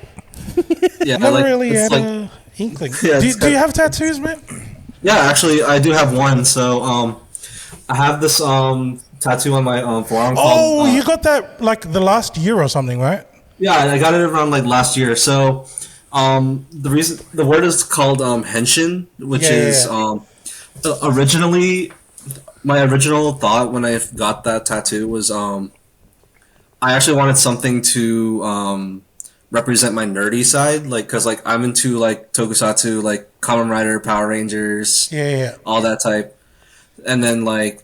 And I was thinking like, I should get like something like that makes him transform. But then like, as the thought process continued, I just went way deeper into it, and like, I was like, no, now it's like, oh, it's not just about my nerdy side. It actually kind of means something now, because knowing like those types of heroes, they would always like, no matter how hard the opponent is, no matter how much they get defeated, they're still just gonna transform just so they can like get stronger. Of course, get bigger forms, new forms type shit. But like it kind of makes me want to actually get stronger too. That's why like I've been going to the gym more often, like, and like just it's like a flip, like a lifestyle kind of thing. Yeah, to me it kind of feels like it's a lifestyle, but like it's just like once you get into that deeper meaning, like it really kind of like really hits. Can I change my whole Jollibee thing? Because like you guys have like meaning and stuff. Like, how did you get your tattoo? I didn't think Jollibee would come to Australia, so I challenged them to. That's a pretty dope story, man. And if that actually happens, that'd be a really dope story. Oh my god! And they'd be like, "Oh, okay." Just for a quick piece of context, rather, henshin in Japanese means transformation or transform or metamorphosis.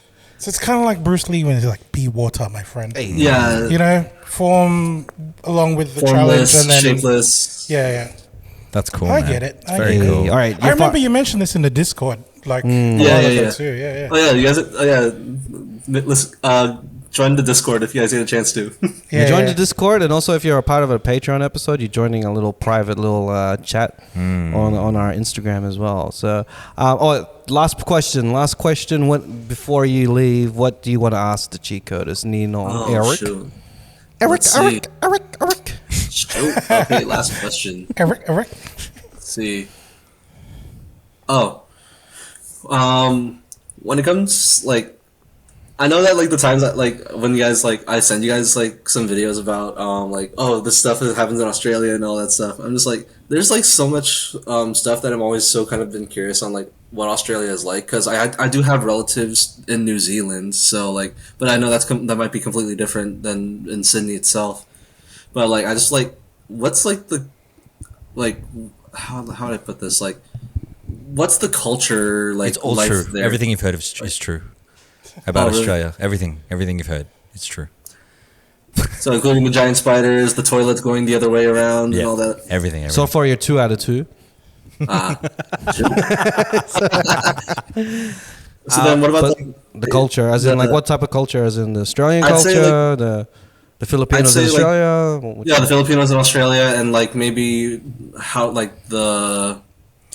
How would I put this? Like the food culture mainly. Yeah. Like what are some like foods, like what are some foods that like in Australia that like that I've never that like would be a good spot to try, or like or like what type of like food that like that I can only get in Australia. I think culture wise it's different in different states.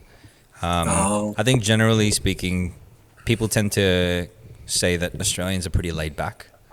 We're pretty chill. Sydney is kind of hustle and bustle, but the Australian culture tends to be a little bit more chill, a little bit more relaxed. And I've been to New York, and that is like Sydney, but 20 times as hustle and bustle. Faster. So it's still even our city is a bit more laid backish in terms of hustle bustle, even though Sydney's the more like New Yorkish type of city in Australia. But that's what I found. Would it be fair to say Sydney, like in the city, feels like New York, but we're kind of like LA out here where we are? In a way, that's what I feel. I think so, yeah. Like there's always still creative scene brewing. And in terms of music is also the music scene's a bit young still in terms of growth. If you're like into the hip hop scene and stuff, hip hop and R&B is quite it's not as big as it is in like say America and stuff. But there is a scene here that is growing. And if you watch the OneFour documentary, you'll see kind of like the start of that growth. And also in terms of that's what I feel. I feel like everyone's a bit more laid back here. It's kind of like even the way that we speak is a bit more laid back. The words we use, we like to shorten things in our language. I think we are very chill in terms of culture, and it's very multicultural as well. So there's a lot of cultures in pretty much in each suburb. There's like a different culture that dominates the suburb type of thing, and then it depends on the side of Sydney, like mid, like West Sydney is very multicultural. There's a lot of Polynesians, a lot of Asians, a lot of other cultures as well. We were kind of joking around earlier saying that because you said that you're from the area where there's a lot of Filipinos and Islanders, and you come here, you feel right at home. Like it's like half serious. Like, I mean, in a way, it is serious because we're out in the West Sydney where we are. This is where you find a lot of the Filipinos out here, and Islanders too. Yeah. So, I think when generally like they advertise Australia, you see beaches and white people. That's all. Kangaroos, you know what I mean? That's all the east. Yeah. East side of But Sydney. it's not really painting the whole picture of what Sydney would be like. I think the things that would be like unique to here that you might not find in like where you are. Probably like culture-wise, I don't know, Middle Eastern food. We've got like a big Middle Eastern community out here. Ooh, nice. So like that's one of the things, like Southeast Asian like communities all around Sydney and stuff, like because they're like our neighbors, bro. Like Indonesian and all that. So like Thai, it's very common. There's like you'll get really good Asian food here in Sydney. I don't know what it's like over like where you are. I don't think I wouldn't imagine Indonesians and Thai people would be, like a large community, but it's quite common some here. places. In some places, like in some places in Washington, there is like, especially in my area, like I said, there's like from Silverdale, Bremerton area. Since a lot of people are military, a lot of Filipinos are in the military. They always end up in like our area, like Bremerton, Silverdale. Plus, there's the shipyard type thing for militaristic boats, and then like there's a spot there's a town called Federal Way.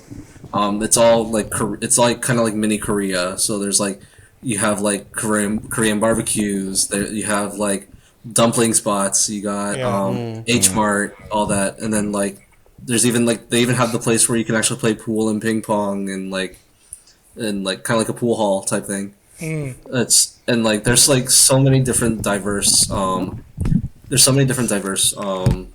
in small towns that like you can really like take a part in and like really look into it. Yeah, I feel that in Sydney, every suburb or most suburbs have either or all a kebab spot, which is where you can get kebabs, Lebanese kebabs and all that stuff, and then you can also get and Turkish, and then you can also get a Viet bakery. I feel like most like that's like a staple, bro. Every suburb's got one. Like a bakery that's run by Vietnamese people, and you can get a banh mi from there, and also they would have pies. Pies like you try like an Australian meat pie anywhere in Sydney. Like I think if you were to go to Sydney, you got to try a pie. Like a meat pie, because you don't really get that in. Do you get meat pies in America? There are like I think there might be a few spots where you can get like kind of mincemeat pie, but I've never actually tried like mincemeat pie. Yeah, so in Australia, there's pretty much a spot everywhere you go. Every petrol station, gas station, every 7-Eleven has meat pies, sausage rolls. So those type of things is a must. And it depends on the person if they like the mama papa joints meat pies, or they want the one for the petrol station, or they want like a franchise one like Pie Face or something like that. It's a cheap eat. So it's one of those things where like it's kind of like I say that sausage rolls is like our sushi. In Japan they have sushi, we have sausage rolls type of thing. So that's the two things as well, and I can't think of anything in terms of food. One thing I noticed when I know this is in Seattle, but I don't know if it's the same there, but fast food for some reason is like bigger here. And I'm not talking about like portion sizes or anything, but like say for example where we live, I can drive like 20 minutes and I'll drive past maybe 3 McDonald's and a KFC along the way. When I was in America, like not that long ago, I saw like one McDonald's, but you guys were like bigger on like the smaller franchise, like maybe mom and pop areas and stuff. Yeah. So you've got like you're spoiled for choice with that kind of thing, right? Mexican food is like a thing that it's very rare to find here, but you guys have it everywhere. Like it's abundant. Yeah. Like fast food isn't like I guess like that same 20-minute drive for me in America, I maybe hit one McDonald's, but you guys have so many other ones that you can choose from. Yeah. That's all like mainly kind of like the variety type. Yeah, like what you said with the type of choice. It's like there's like a few, like I know there are actually I know a few good Filipino spots. Like other than like the Jollibee and not other than the Jollibees and stuff like that, but then like you have like those like mom and pop shops, like there are like a few islander spots like for Hawaiian food. Like there's actually a place in Bremerton that I actually used to go to a lot called Cafe Kai, where they just do musubis and coffee, and like it's really good when I go there. Man, I wish there was more Hawaiian food in Australia too. That's one thing we don't have. Because I think it's just more so we do get more of the Pacific Islander joints here. Yeah. But they're more so of the Samoans and the Tongans, because they're more closer to home here. It's kind of like the same distance as where Hawaii is in America. But that's, in terms of like culture, I think we're a laid back culture. In terms of food, I believe that the produce in Australia is really good. So you're gonna get some good like vegetables. Wait, when are you coming to Sydney, bro? You coming to Sydney, Yeah, bro. If you come to Sydney, bro, let us know and we'll hook you up. Yeah, I'll definitely hit you guys up whenever I get a chance to, because like I always wanted to take a look at Sydney, and like I always wanted to see like explore like around that area. Just let us know when you come to Sydney, so that's when we're gonna go to Seattle, so we could just flip. Oh yeah. Let's go to Seattle and then we want to see. We'll show you around. Take us to those 3 Jollibees while we're there. Not the ghetto one, actually. Sorry, Tacoma. I've got some family in Seattle. So My cousin's there, man. Yeah. Bro, my sister was in Seattle not long ago, like last month. First thing they ate was Jollibee, I think. Like, fuck, Well, man. they had 3 choices, so like, here you go. Yeah, I know. They flipped a 3-sided coin. Hey. So give it up one time for our Ninong Eric. Eric. thanks for joining us, brother. Yeah, it's really been fun. Like it's a really cool experience, like talking to you guys, and like I really am like, this is like a dopest belated birthday present, dude. So like, Hey.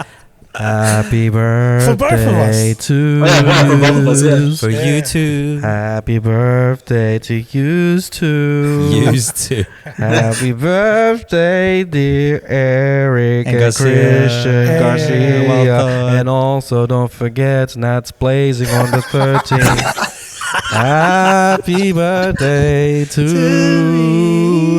you. And I don't want much for my birthday. But like, give it up one time for Ninong Eric. Thank you once again for thanks, joining. brother. Thanks for yo, joining much us. love. I really love you guys' podcast. It's really been fun. Love you too. It's like, Before we head off to the Cheatcoders Stash, we are going back in time. Going back to the naughties. Hey, we're going back to the naughties. And the year is 2003. And this is kind of like a pivotal year in terms of my personal growth. This is where I discovered that maybe I can be a rapper. Maybe I can. And the movie that made me inspired to do that in conjunction with Jin the MC, Freestyle Fridays. Halafront. CJB. The movie that got me inspired was 8 Save Mile. the Last Dance. Save the Last Rap. Save the last rap. The Green Mile. No. If you remove Mona Lisa smile. if you remove 8 Mile and Drumline. call it Save the Last Rap, it still goes, bro. Oh. It still goes. They're pretty much the same thing, but with different genres. But it was like 8 Mile was one of those movies that when I watched it, I was like, you know what?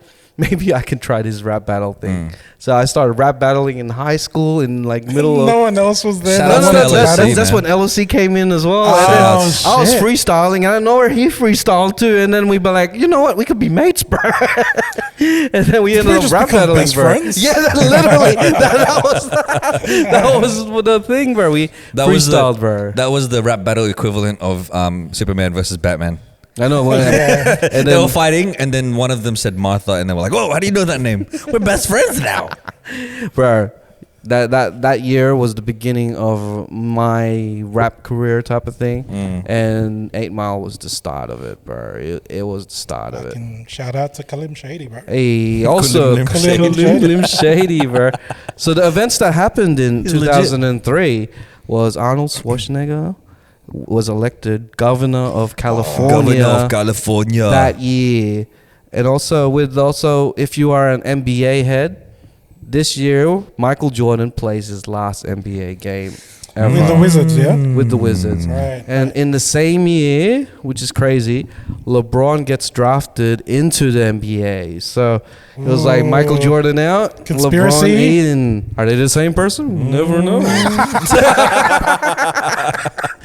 You never see them in the same room together. Conspiracy. Also, Also, Jordan. I wanted to throw in one that will make us feel old. So in 2003, Olivia Rodrigo was born. Oh, no. And that was a that because we're a Filipino podcast, Makes me feel Oh, yeah, old. she's a Filipino, yeah. half Filipino, and she was born in 2003, so good on us, bro. Bro, Finding Nemo came out in 2002. That was the number one, Oh, right? yeah? That was the number one Yeah. movie. And also Pirates of the Caribbean. But like Finding Nemo, and what I remember from Finding Nemo is P. Sherman, Yeah. 14 Wallaby Way, Sydney. P. Sherman was like a pun, like from one of the Filipino animators. Yeah. Fisherman. Yeah. He put it. P. I Sherman. was on Kumu a few nights ago, and the chick I was talking to, she's in the Philippines. When I mentioned that I was from Sydney, Yeah. that was the first thing she mentioned. She goes, "Oh, do you know P. Sherman?" Yeah, she goes, and I knew exactly what she was talking about Yeah. too. So yeah, But you know what? Like Finding Nemo was the number one film, but you know what should have been the number one film, bro? 8 Mile. Miss Daniels' number one film, Oh, really? bro. Honey. That was 2003. Honey was 2003. Oh, man. Really? Yeah, man. I wanted to dance with her at the center. With those trackies, and it says "juicy" in the bum. Yeah, yeah, Oh my yeah, God. yeah. The only J. part Alba. in that movie that I don't like, she does this like she's on the dance floor she's on the club's floor, starts swiping on her legs, like she's lying down on the floor and then swiping. Like, I'm thinking your legs are gonna be so dirty, bro. Like, have you seen how dirty a dance floor gets at a club? Yeah. When She removes the crowd, gets them to step back, but Definitely she's like not a Manananggal, bro. wiping. Yeah, Definitely. well, they were like two become one at that point. She thought she was like Maya in the case of the ex. Yeah. But either way, Honey should have been the number one film, bro. If to be honest, if I wasn't a rapper, I didn't pursue that. I'd be If you were a dancer, I'd be then a that would dancer be yours. because of Honey Daniels, teaching at the center. You know At the what? center, yeah. You know, I teach dance at the center. I heard some people reviewing it before and like watching it like nowadays, and it's like that movie isn't that good. It only was good because of Just J. Jessica Alba. Alba. You know what's even worse? Looking back, this is gonna be a little preview for our next year, 2004. You Got Served, bro. Oh, it's the start of that era. That You Got Served is 2004, but looking back at that movie, You Got Served, ooh, terrible No. movie. Storyline plot holes everywhere. Bad acting, the whole lot. But the dancing was fire, bro. You know what I didn't get, dude? Like the prize money was always $50,000. Yeah. Why is it always 50 grand? Why does someone have to die? Yeah, Yeah. right. It's like a Disney movie. Oh my Someone has to God. Donnie doesn't bro. die at the Someone has to beginning. Die. That's how they kick off their hero's journey. I realized that everyone needs a Steve Harvey in their life after that movie, bro. Mr. Rad. Because he was like Mr. Red. the two main characters were going through hell, and then all Steve Harvey had to do was like, "Don't worry, I handled it," and that storyline was wrapped up. What was the other movie? Yeah, no way. Why couldn't you do this earlier? We got some kid killed and just The what do you call it? The other movie that was dance related, but it wasn't. Stomp the yard. Stomp the Yard, bro. Again, somebody had to die. That Chris Brown was in the first 15 minutes or whatever. I'm pretty sure when they're advertising that whole movie, Chris Brown was the forefront. Time. Bro, they killed out the best dancer in that movie in like 5 minutes, bro. He did one battle, did one backflip. Bro, it was like, we killed Chris Brown, don't worry, we got Neo. I was like, not good enough, bro. Not good enough. Needed to replace him with Usher or something. Neo, bro, shit. But back to 2003. Songs of 2003. Let's go. You know what saved that movie? Megan Good. Yeah. With them thighs. With that good hair. Megan with the good Definitely a Manananggal, bro. Oh my God. I'm taking that to date, bro. Are we turning good legs into Manananggal now? That's the code word. That's the code word. We're out of like Manananggal. Because you definitely know Manananggal will take care of their legs. Manananggal. There's words like prawns and whatever. You know what I mean? That's terrible. But yeah. Manananggal. I'm All right, happy this to is use it. Australian music charts in 2003. I emphasize on Australia because number one was Guy Sebastian. Angels brought me here. That was a jam in Australia. I love that song. Such a good song. And I'm guessing number two was the number one in America. Was of course 8 Mile was out. So Lose Yourself was out by Eminem. Number three, Where's the Love by Black Eyed Peas. Wow. Born to Eyed Try Peas. by Delta Goodrem, number 4. Number 5 is In the Club by 50 Cent.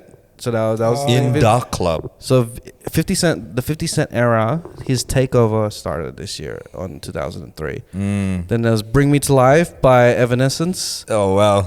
And then that was the Wake Me Up, Wake Me Up Inside, Wake Me Up Inside. And then Delta Goodrem's again into the charts. Lost Without You. Then we have the Ketchup song, number 8 by Las Ketchup. Hey, ha, hey, the Yeah. song. The beat. And people are sampling it now. That song, Bro. the Ketchup song. That song, and it's probably online already. But that song, the hip hop that is about Sugar Hill Gang's Rapper's Delight, and it's about a guy getting drunk at a party and going to the DJ and going, "Hey man, can you play my favorite song?" It goes hip hop, and he doesn't know the words, and that's the Is words that where that the come out. Ketchup song came from? That's where the Ketchup song came from.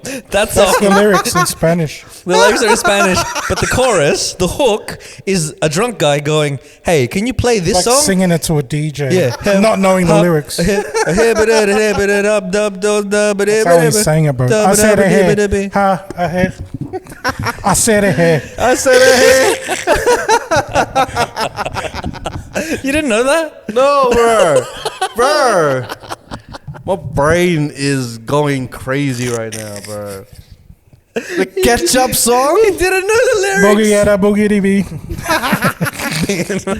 I'm getting confused, bro. He didn't know the lyrics, man. He just went, blah. I said, hey, ha. That's funny, bro.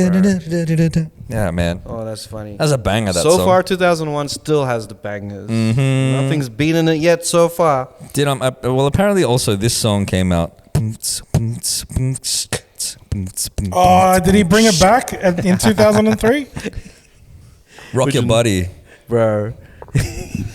I've seen a TikTok or a reel where it says we've just let Justin Timberlake get away with anything. This is him on stage beatboxing and dancing like a tool. And it's just beatboxing like, and everyone's like, oh. But thinking back at it, you think about the best beatboxers you ever heard on like anything, Like Rozelle and stuff. Rozelle, all that stuff, and then compared to Justin Timberlake. Bro, When was the Rozelle era? Because I feel like the Rozelle era was around the same time as I think it's like 2002, Freestyle Fridays. 2001. it would have been around 2002. If your mother I had that on only knew, cassette, bro. If your mother only He was definitely in knew. the 2000s for sure. But he came out with a song called Make the Music in 2000. It was his debut album.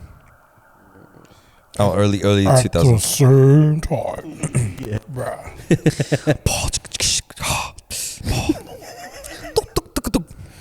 We're also in movies. Let's look at the movies one more time before we move on to the Cheatcoders Stash.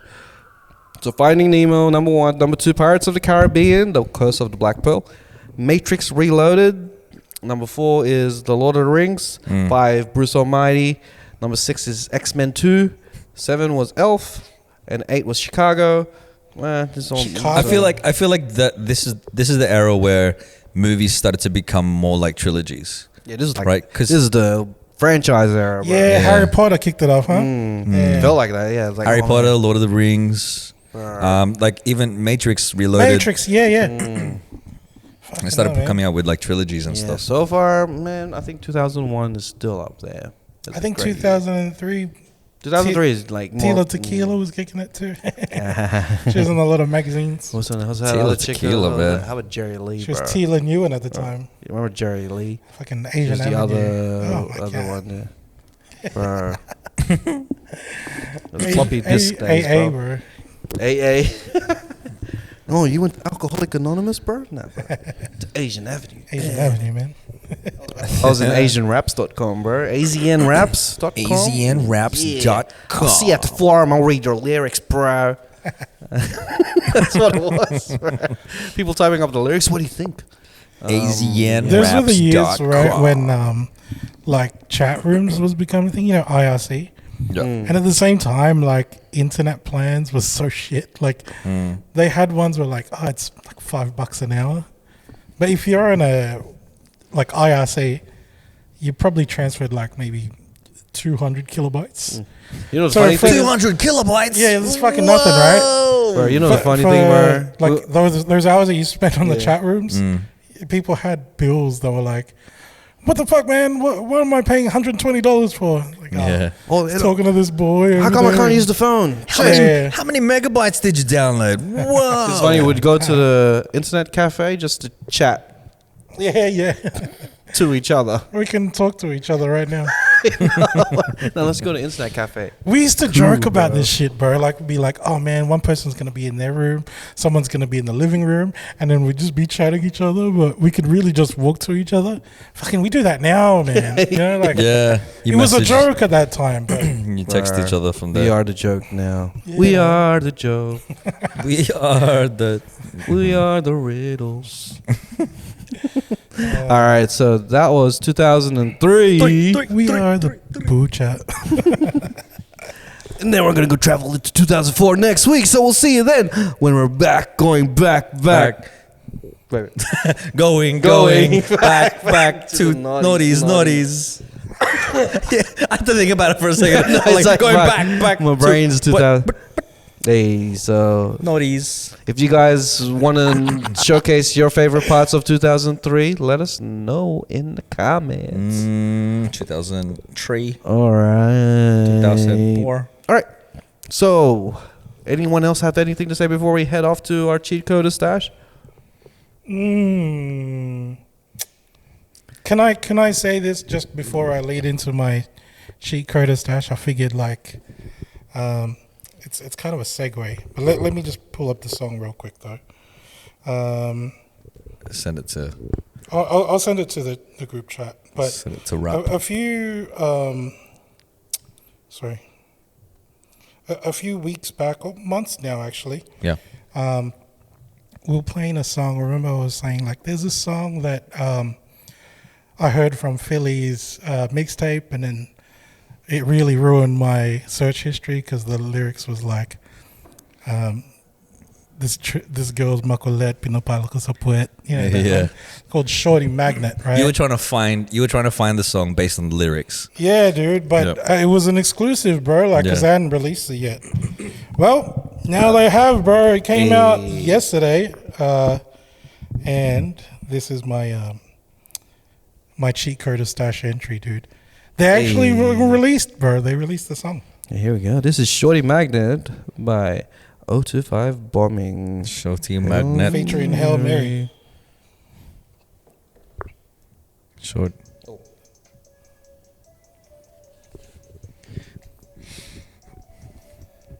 Garcia had the exclusive. Yeah, bro. I've been playing this in my car.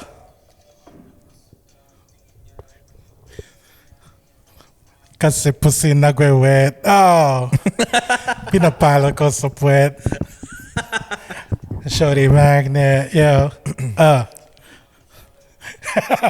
It's so much fun, bro. He's like a kid in a candy store. Yeah. He's like, no, pinapalo ko sa puwet. Yeah. Even Raph was like, I already like it more than the Easy Meal song. Yeah. I remember that.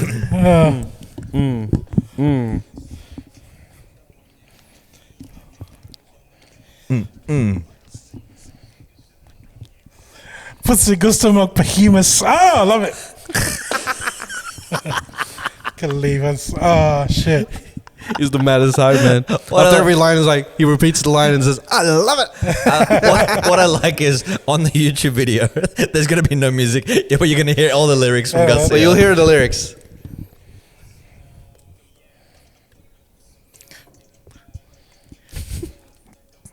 Kasi pussy nagwe-wet. Makulit, pinapalo ko sa puwet. Hey. Far out, bro. Because I've heard all these words in my life, but putting them into a sentence like I that, know. like, oh my God. Pinapalo ko sa puwet. Whoa! Oh, here we It's go. a different context to what I've heard it before. Hey. Manananggal's bottom half. The Pinapalo ko sa puwet. With consent. With consent. Pinapalo ko sa puwet. Pinapalo ko sa puwet. But of course, with consent. That's the 2023 version, bro. Siyempre naman, may consent. Oh, man. All right, that was Shorty Magnet. 025 bombing with Hail Mary. And of course, with consent. The disclaimer in a lyric. I love it. Just covering all bases, right? Can't get cancelled this Yeah, year. man. All right, Stone, what song you want to play on the Cheatcoders Stash? So the Black Eyed Peas released an album last year, and I didn't even know that they released it. It came out in 2002. Shit. It's called Elevation, and you know how they like Apple D App put out like them and the Black Eyed Peas put out they put out Bebot. He's done it again. Hey, He's put out another Re-released Filipino Bebot. song. but it Oh, went really? under the this, radar. but this time, so the female singer that they've got like collabing with them is J Ray Soul, and she's a Filipino American singer. Oh, right. And so this is the Black Eyed Peas, Is that Taylor's cousin? probably related. J Ray Soul. Dela. Yeah, Taylor. Taylor? It's also Ina's cousin. No. Chicken Ina. Chicken Ina Soul. It's like Chicken eating Ina. chicken. Chicken. Oh man. Anyway, so J Ray Soul, she's a Filipino American singer. She was in The Voice in the Philippines, and now she's collabing with the Black Eyed Peas on the album. And this song I want to put onto the Cheatcoders Stash. It's called Filipina Queen. Hey, all Filipinos are Hey. queens, so this is a rightfully, title. Right after Pinapalo ko sa puwet. You're all queens, baby. With consent.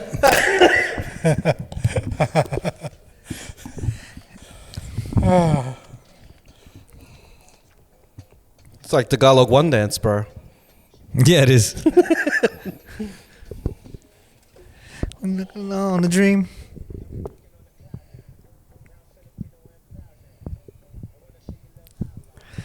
It's so cool, man.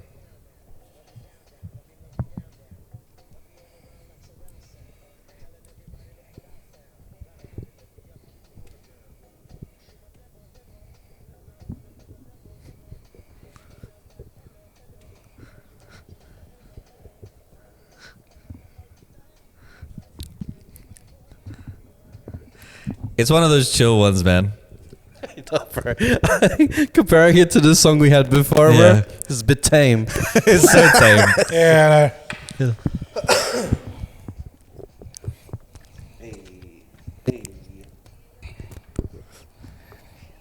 Filipina. Let's go. Filipina check. queen.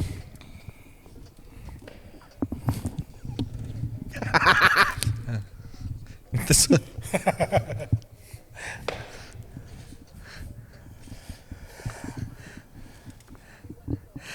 See, I don't know if it'd be like anthem status, but as soon as you play that in like a Filipino club, Yeah, it is Filipino one dance, bro. yeah. Filipino one dance. With the dung dung. Yeah. Dung dung. All right, so I'm gonna play.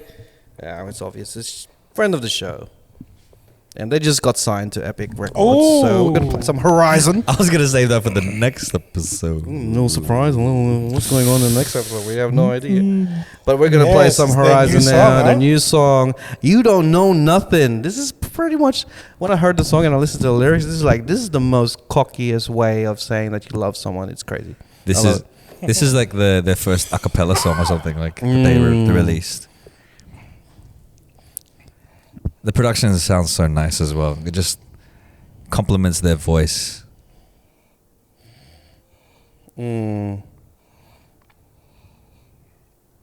Filipina queen. Ooh. Right? That's And the interesting. clicks. That's interesting.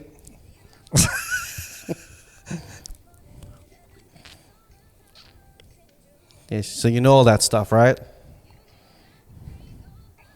The summer come in June? You know, well, and where they are. But Don't know Oh, nothing. man. you don't know nothing, child, bro. You don't know nothing. You don't know shit. Ain't knowing nothing. You ain't know shit until you know that I love you. That.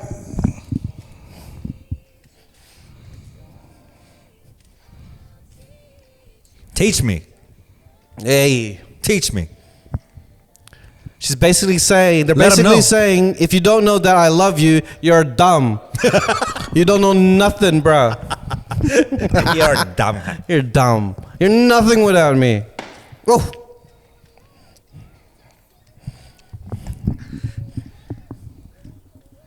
Go, Gabby, get it, bro.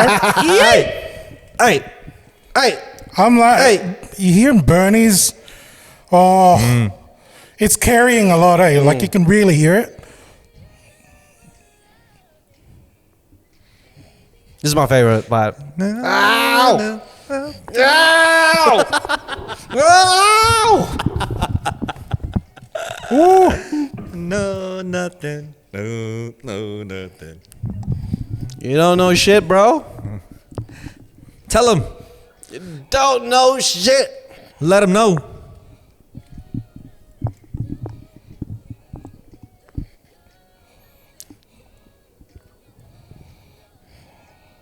Hey. Let him know.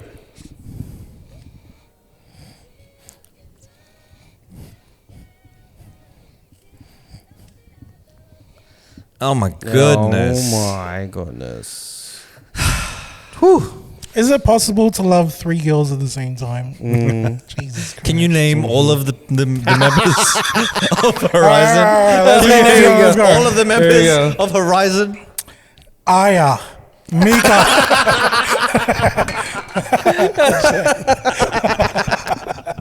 Over. I just noticed Lisa. that when I was editing that shit, I was like, bro, the last two. you were so like mind blown. yeah. too. He was like Bro. watching his phone. He was like, he's not going to get it right. He's not going to get it right. Oh my God, he got it right. Bro. Oh, I man. get deceived sometimes on the pod, but at least we record it so I know when I get deceived. You're only 6/8 deceived, not 2/8 deceived. You know, it's all good. It's all good. It's like 3/4, really. What's that 6/8, bro? Fuck. It's basically, you don't know nothing till you watch the final day. Raph, you will know they will deceive you. They will hurt you, make you think that he's so being amazing. his name. But you don't know nothing. Tell them.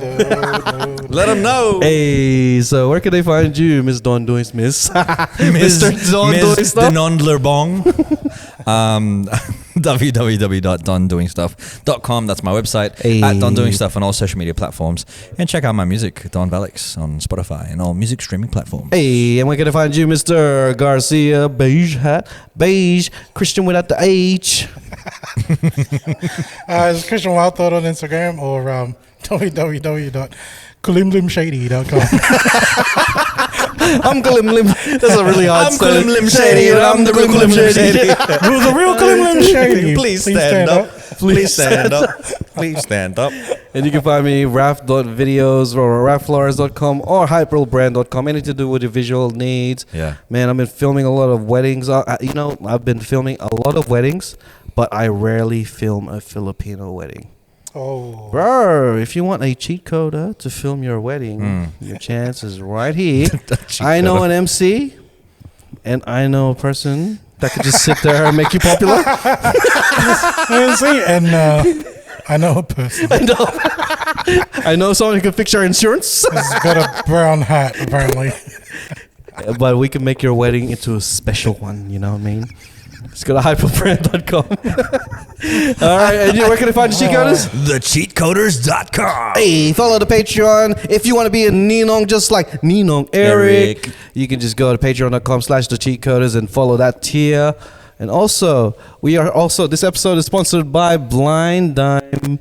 Blindime. Your inner bling. Find your inner bling. Is it Blindime? Blindime. Blindime. Blindime. Blindime. Find your inner bling. The details are right at the bottom if you want to purchase their merchandise. Can you place the real Slim Shady to see us out? To No, outro? yeah, bro. Yeah, I'll place that on the thing. Remind me. But we could get you to sing the song. Which? I'm Kulim Lim Shady. I'm the real Kulim Lim Shady. I didn't really know the lyrics either. That's right. I was thinking more of like Pinapalo ka sa buwan, pero of course may consent. Let me play. Let me start the whole thing again then. Because he wants me to play. The what do you call it? Not aswang, the Manananggal song. Oh, yeah. The other one was Let's Stay Together by Al Green. That was my other choice. That's good. It's so good, man. That's a good one. All right, this is Because Kulim Lim Shady. Kulim Lim Shady, please stand up. I repeat. enjoy yourselves. If you just came out of work, enjoy your day offs. If you're going into work, enjoy your work and enjoy the rest of your week because you have now listened to another episode of the Cheatcoders.